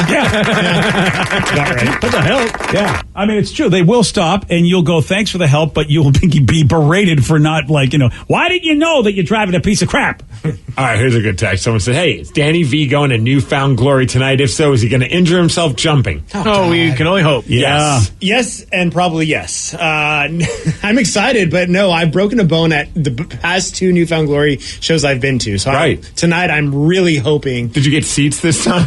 No, there are no seats at Showbox Soto. So you really are going to, and now you're bringing my son, I think, as well. And my cousin flew in from Santa Fe, New Mexico to come. So is that 2 guys to hold you up? Yeah, they're going to just carry you? Yeah, they're ready to go. Yeah. I told them if I get way too drunk, break a bone, you can take me and don't leave me like my friend did last time. What is the over? What do you think the over under is? Are we going to take bets on Danny injured there or not? There will be some kind of injury. Oh, God. Yeah. It's in the universe now. Mm-hmm. I'm going to say black eye. Ooh. Oh, black eye. Mm-hmm. Broken pinky. No, I did that one already. Yeah. Oh, you already did that one? Yeah. Jeez. That was the first bone. I broke my hand. Dislocated Johnson. That's it. Wow. My money's on the dislocated What goes on at a Newfound Glory Dude, the show? bathroom pit at a Newfound Glory is insane. That's actually true. Yeah. Okay, that's where it's going to happen. You're going to get a sprained Johnson. Especially now in our 30s. Yeah, same here. Yeah. 30s are rough. So, you bring up. So, the other day, Ben Gibbard from Death Cab for Cutie was here, and it was kind of a funny moment because, I haven't seen him in 20 years. I used to know him pretty decently, but it was just one of those things where I'm like, I don't know if it's going to be awkward if he remembers. You just assume no one's going to remember you. At least I do. And his eyes lit up, and we got to catch up a little bit and just going back and forth. And he's just like, what have you been up to? I'm like, I've got a kid now. I wrestle. And he's like, wait, what? that wrestle line always shocks everyone. It was so great. He just started cracking up, and he wanted to look at pictures. And he's like, I got to come check you out in wrestling. But the funny part was, you look like you're keeping in good shape. I'm like, you too, you look great. I'm like, yeah, in my 30s, man, I really let myself go. It was a tough decade. And he just looks at me and goes, yeah, same here. That was kind of a funny moment. We're both like, yeah, we weren't being as health conscious in our 30s. I think that's a thing because you can eat what you want when you're a young person, and then you forget you can't when you hit your 30s. Yeah, dude, it's a beating when you go, I don't understand why this doesn't work the way it used to. 15 Twinkies was never a problem before. Why? And then the 40s, it's like you have a curve, you have a fork in the road. Do you either go 0 F's given and just lean more into just being more unhealthy, or okay, I should probably watch what I eat from time to time. Yeah. Now that I am in my 60s, I am now understanding my father-in-law a lot more because he had every condition, and he used to sit there and go, "Why do I care? I mean, how much time do I have left? I'm going to do what I want. I'm going to die anyway. Yeah, Give me them Twinkies." I completely understand it because you've been fighting your whole life, whatever it is, to get yourself together so that you don't give in to whatever your demons are. And when your demons are like sugar and treats and whatever, which were his, he's just like, okay, I mean, what kind of life am I going to have? I mean, and you don't think that in your 30s because you got a lot more years in front of you. So you go, all right, I really got to get it together. I want to do it for my kid, whatever you want to do it for. Then you get to where he was, and he'd already had the family, had everything, had the nagging wife, and the dude, sees the light at the end of the tunnel. Yeah. Has the conversation with the doctors, and he's like, wait, I got how many more years left hearing somebody screaming at me, or I can cut those years off my life and enjoy stuff? Well, then. It's just like, he never had that conversation with any of us, but I wonder, like, hey, that's especially with somebody's wedding coming up. I don't want to mention any names. It is Listeners on the Loose. You pick the topic. You guide the show. 206-421-ROCK. Text us at 77999. Someone just texted, hey, you guys talk about pop punk. Did Danny see the Blink-182 Funko Pops? # need them. Oh, my gosh. They're so amazing. They're pretty awesome, dude. You guys, I'm telling you. I remember... There's a Funko Pop for everyone. I remember when Funko Pops came out, and I remember how everybody said, you're so stupid, because it was just all for geeky stuff. And then as soon as I saw the first rock-based pops, and I'm like, oh, I cannot wait for these people that used to criticize me. And I am sports. They got the hockey ones, for sure. And then, dude, that whole world. It's like when you are a geek collector person, Funko knows about it. Oh, yeah. Shout out to the Rockaholic that sent me Squatch, the Sasquatch Sonics. Nice. Pop. This is where Beanie Babies went wrong. If Beanie Babies had Captain America Beanie Babies, man, I would have been Spider-Man Beanie Babies. I would have been all over it. I love the Funko Pop one because it's like no different than the Pearl Jam one was the early 90s Pearl Jam, or the Alice in Chains one that they're putting out is also like dirt era of Alice in Chains. Mm-hmm. The Blink-182 one is the we're not wearing any clothes era of Blink-182. Yeah, it's pretty amazing. Pop. The Enema of the State with Tom, Travis, and Mark. And is that from What's My Age Again? Yeah. The video? The video, yeah. And it's now there's a lot of theories coming out of that Tom is going to make his return to Blink-182 for the 30th. Oh, really? He's a conspiracy theory guy. Yeah. Well, and there was a recent... I think it's going to happen. I think so, too. There was a recently done interview with Matt Skiba, and they asked him, are you still in Blink-182? He's like, nah, probably not really. I don't know. Yeah, I don't know. I wonder how he feels. It's just like, you know what, like... Because there's certain people who are like, look, man, if you got your original guy, I remember, I think it was one of the guys in KISS was like, I get why you want to play with the original guys, but then it got to a point where am I still in the band though? Are you ever going to come back to me? Yeah. Where I got to imagine when he first joined, he had to think that it's inevitable at some point Tom DeLonge's going to want to play with Blink-182 again, and how do you not have that happen? Well, and all the stuff they've been through with Mark Hoppus's cancer scare, and Travis these days. Travis is going through a lot, and it's like, so I think that now it's probably more of like, and he still has Alkaline Trio to fall back on. I mean, they're touring right now with Coheed and Cambria, and I think that this is the perfect time for Tom, at least to do one album and one tour. I don't think they should do more than that because then they'll just break up again, and 10 years later, here we are. Break your heart one more time. And break it. I can't do it again. They've already done it twice. I can't do a third time. But what if this is the one where it's like, you know what? We figured it out. We know how to handle each other. Great. Let's just keep it going for as long as humanly possible. Good. I think that'd be awesome. It would be fantastic. Well, this pop is just the way it's released with Tom in there. How can this not happen? How can it not happen, right? Yeah, otherwise, 30 years of Blink-182. Can you believe that? No. Don't say those You're things, welcome. Danny. Well, actually, you should be the one that should be upset about that because that is, What's My Age Again takes on a whole new meaning because I think now they're just so old. They're like, I don't remember how old I am. They don't remember. Yeah. That's horrible. What's my age again? All right. And literally, it's like, please put on your pants. And don't do that with Don't your wear jacket. shorts either. Those boys are dropping. It's peeking through the bottom of those shorts. See it under the bass guitar. Wear boxer briefs now. Yeah, exactly. So you get to pick the topic. You get to guide the show. It is Listeners on the Loose. 206-421-ROCK. You can text us at 77999. More of your calls, more of your texts at 934 on The Rock. BJ and Migs, mornings on The Rock, 99.9 KISW. Welcome to the CPAP Games live from the Hayes bedroom. It's another eventful night, Bruce. It sure is, Ron. Steve has been struggling with his CPAP. His wife, Michelle, is trying to contain her rage. Michelle throws an elbow. She's leaving for the couch. Steve should get Inspire. Absolutely, Bruce. Inspire is a sleep apnea treatment that gives you comfortable, restful sleep with the click of a remote. There's no mask and no hose. Just sleep. Learn more at inspiresleep.com. Inspire is not for everyone. Talk to your doctor to see if it's right for you and review important safety information at inspiresleep.com. 99.9 KISW, the Rock of Seattle. It's listeners on the loose. You pick the topic. You guide the show. Oh, man, the texts are coming in, and I love them. Oh, DJ. What's happening? What's going on? This text says, big fan, guys. This one's from Migs. I had a Whopper for the first time in about 10 years yesterday, and I was brought back to the light. In-N-Out ain't got nothing on the Whopper, fools. Oh, sorry, wow. not sorry, Danny. Oh, Much geez. love. Happy summer. Speaking That truth, man. is the text of the day. That is the first time outside of you that I've heard somebody say that they like the Whopper better than the In-N-Out burger. Rev's with me. Well, to be honest, I've never had an In-N-Out burger. We don't need that part of the story. I mean, technically, yes, you are absolutely correct.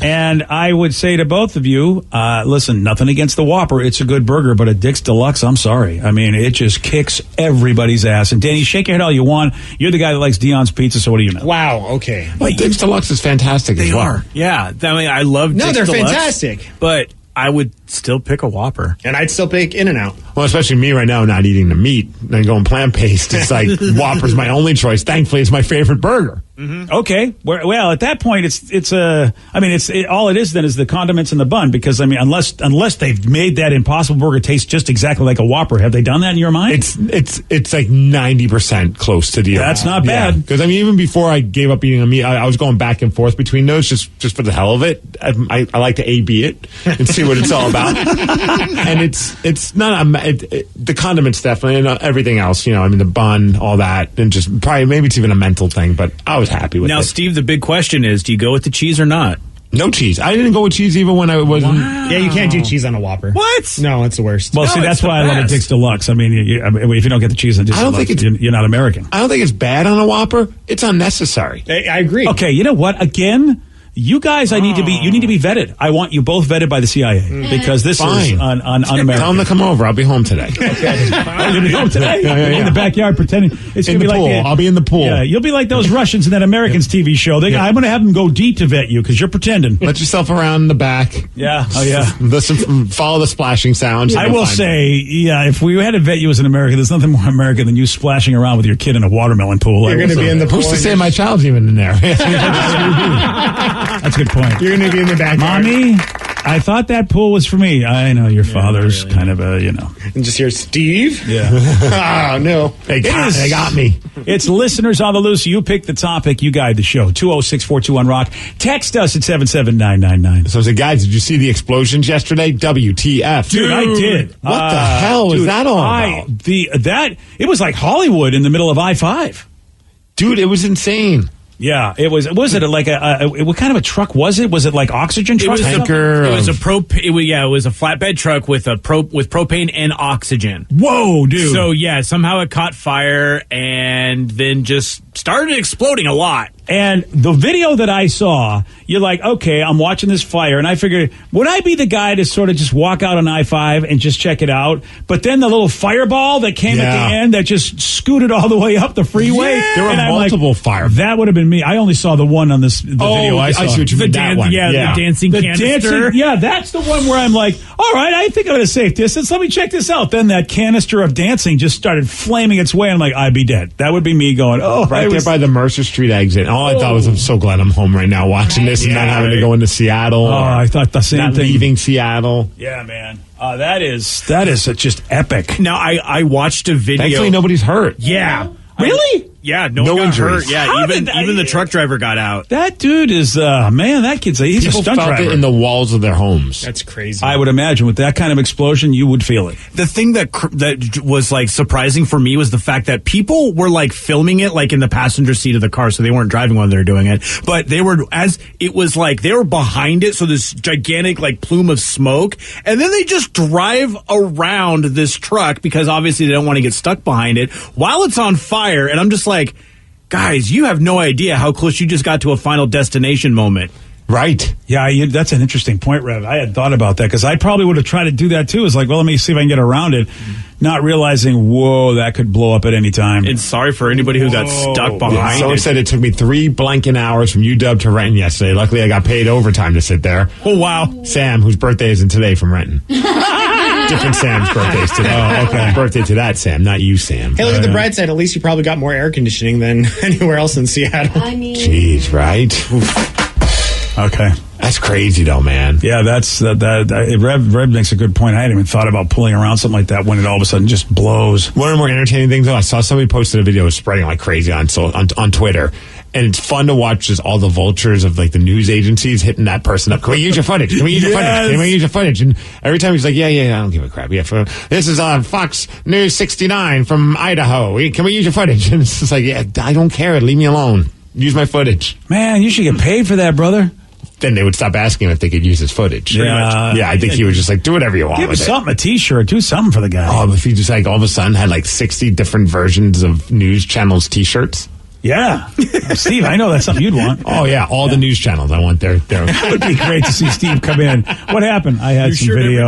My video went viral and I got free T-shirts. Yeah. That'd be great. It is Listeners on the Loose. You pick the topic. You guide the show. 206-421-ROCK. Text us at 77999. Man, how about KJ's speech yesterday? He was such an amazing player for the Hawks. Hell yeah. Great speech. Even if you don't like football or the Seahawks or KJ Wright, I think you'd appreciate just the passion that guy had for what he loved to do. Yeah, I love hearing guys go out like that, where they have a great memory of all the folks that affected their life, all the way from his family, his father, to the coaches, Ken Norton, Pete Carroll, the equipment team that works behind the scenes, which I thought was cool that he showed them love. What a quality guy. I love it. And, it's just another example of a great Seahawks player who really, comes out to be a good dude. We've had a lot of good dudes on this team and a championship team. It's very inspirational. It just goes to show me, and I hope anybody who's like a young aspiring anything, is that it really takes a good team, good mentors, people that care, who can instill something deeper than whatever it is you're trying to do. The one that got me was Pete Carroll, that told him the competitor is the man in the mirror. Yep. Which on every level of everything that I have done in my life, whether it be therapy, whether it be coaching, whether it be Brene Brown's been talking about this stuff, is the idea that comparison, when you compare yourself to any other human being, you're done. You will ruin your chance at success if you start the comparison game. And of course, it is really one of the tenets of martial arts, is that any martial artist will tell you that. And you are a black belt. I am a black belt, as you know. Totally, yeah. But the idea is that, any martial... don't.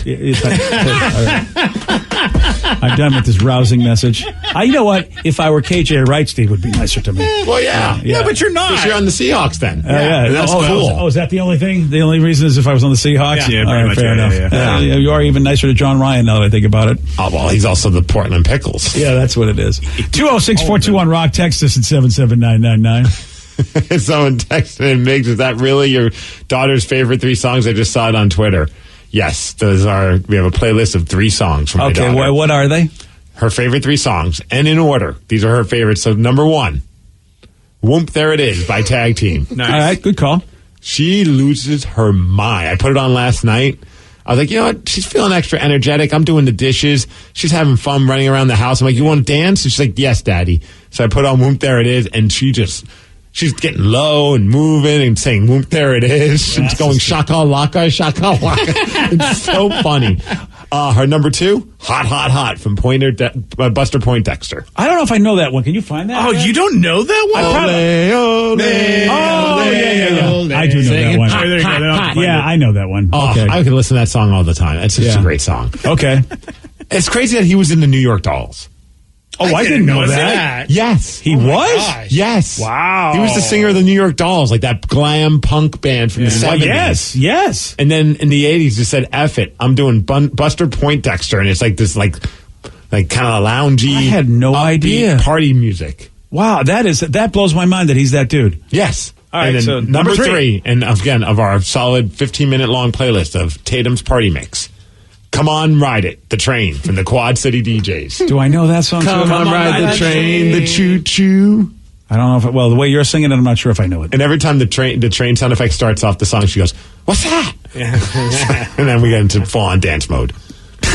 I don't know if I'm doing parenting right, but I'm okay with these songs. Let's remind why, because of the jock jams, right? It is. I know. Somebody's like, "What have you been listening to jock jams?" I'm like, "Yes, dude. That is exactly why." What is jock jams? It's like stupid upbeat songs from basically the 90s. Yeah. A lot of them that are considered songs that you would hear at sporting events. They used to sell a CD. It was called Jock Jams. It was like one of those infomercials. Multiple CDs. Yeah, like before Now was the thing. It was called Jock Jams, and you would just play those. I used to have Everybody the CD. Dance Now was one of them. Yeah. Everybody Dance Now.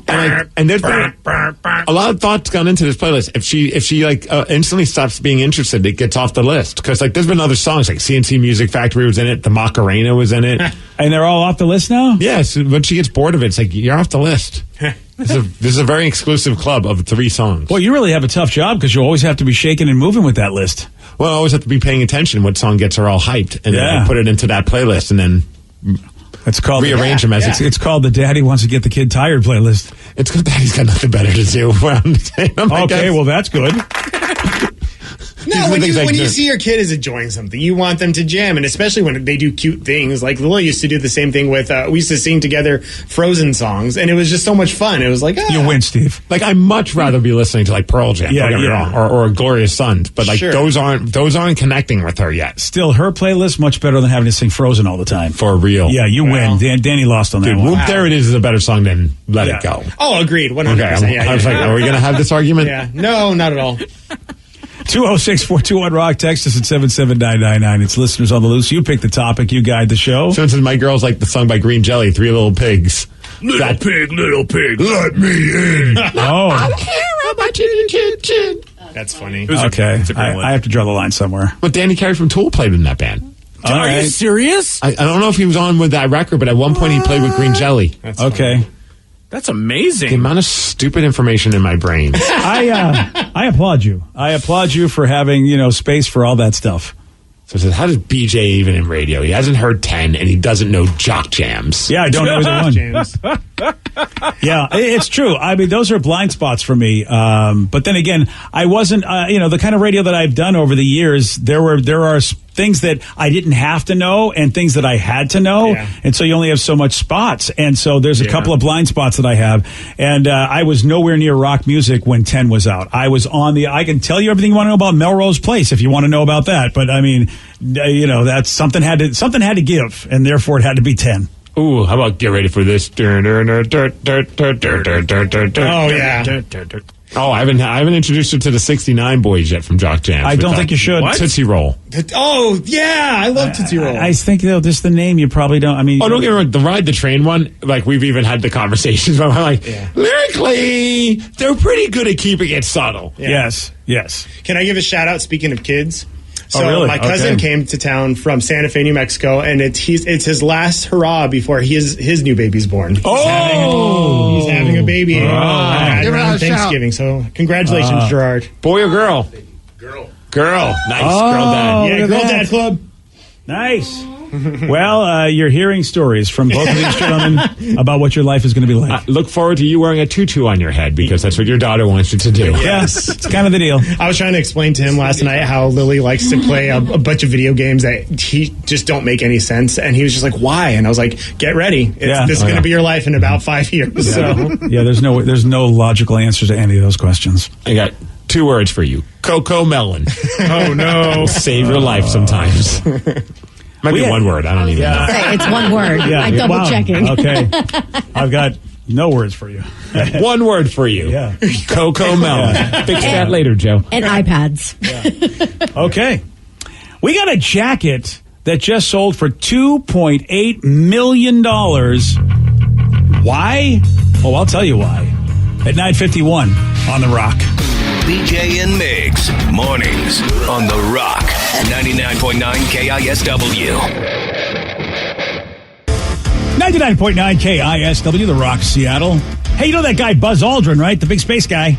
Landed on the moon. He was that guy? Yeah. Allegedly. Yeah. You're right. Oh, here we go. Someone's going to get... Yeah, if that actually was faked. The auctioneer who basically bid for his jacket that he wore when he landed on the moon and paid $2.8 million for it. That guy got scammed, if it's all a thing. Does it glow or light up or anything like that? It was on the moon, Steve. I mean, from the first guy that ever went to the moon. That's not enough for you? It's got to be bedazzled? Yeah. Yeah, bedazzled. All right, here's Did Steve. it come with the cool helmet? Yeah, I don't think it came. It just came with the the jacket. It's the regular NASA jacket. Got the thing, the flag. It's the one he wore. No, you don't. You can get that on Etsy. Yeah, you get that on Etsy. All right. Well, anyway, $2.8 million. Wow. Hopefully the jacket's real. Whether the landing is real, we don't know. Hey, Ryan Castle, he's real, and he has a 12-pack. BJ and Migs play of the day. That's why I canceled my subscription to Sports Illustrated. Is that why you canceled it? I thought it was because of the reading thing. That too. Oh, okay. Not enough pictures. Yeah, and it wasn't worth it if you're only going to really look at the magazine once a year. Swimsuit or bust. It is worth a subscription for that swimsuit. Because then you don't have to go to the store and look like a perv because it comes to your house. You have this already mapped out. Okay. Oh, dude, the swimsuit issue was legit back in my young days. That was a real opinion right there. BJ and Migs mornings on The Rock 99.9 KISW. Today's podcast was brought to you by Travis Gagne, bankruptcy attorney. Here's another question from a listener. Can I leave things off of a bankruptcy, like my car? You have to list all of your assets and creditors when you file bankruptcy. So you would have to tell the court and the trustee that you have the car or that you have a car loan. You could say that I want to keep my car and continue to make my payments on the car. But the court will need to know that you have a car and that you may have a payment on the car. So by leaving it off the bankruptcy, if you mean that you cannot disclose it to the court, the answer to that is no, you must disclose it. However, that does not mean that you'll lose those assets. You'll be able to keep things like a car and a house in almost all cases, but you must disclose them to the court. But you'll need to continue to make payments on a house or a car that you intend to keep. Thanks, Travis. If you have more questions about bankruptcy, you can reach out to Travis anytime at choosetherightchapter.com. That's choosetherightchapter.com. Thanks for listening. Welcome to the CPAP Games live from the Hayes bedroom. It's another eventful night, Bruce. It sure is, Ron. Steve has been struggling with his CPAP. His wife, Michelle, is trying to contain her rage. Michelle throws an elbow. She's leaving for the couch. Steve should get Inspire. Absolutely, Bruce. Inspire is a sleep apnea treatment that gives you comfortable, restful sleep with the click of a remote. There's no mask and no hose. Just sleep. Learn more at InspireSleep.com. Inspire is not for everyone. Talk to your doctor to see if it's right for you and review important safety information at InspireSleep.com.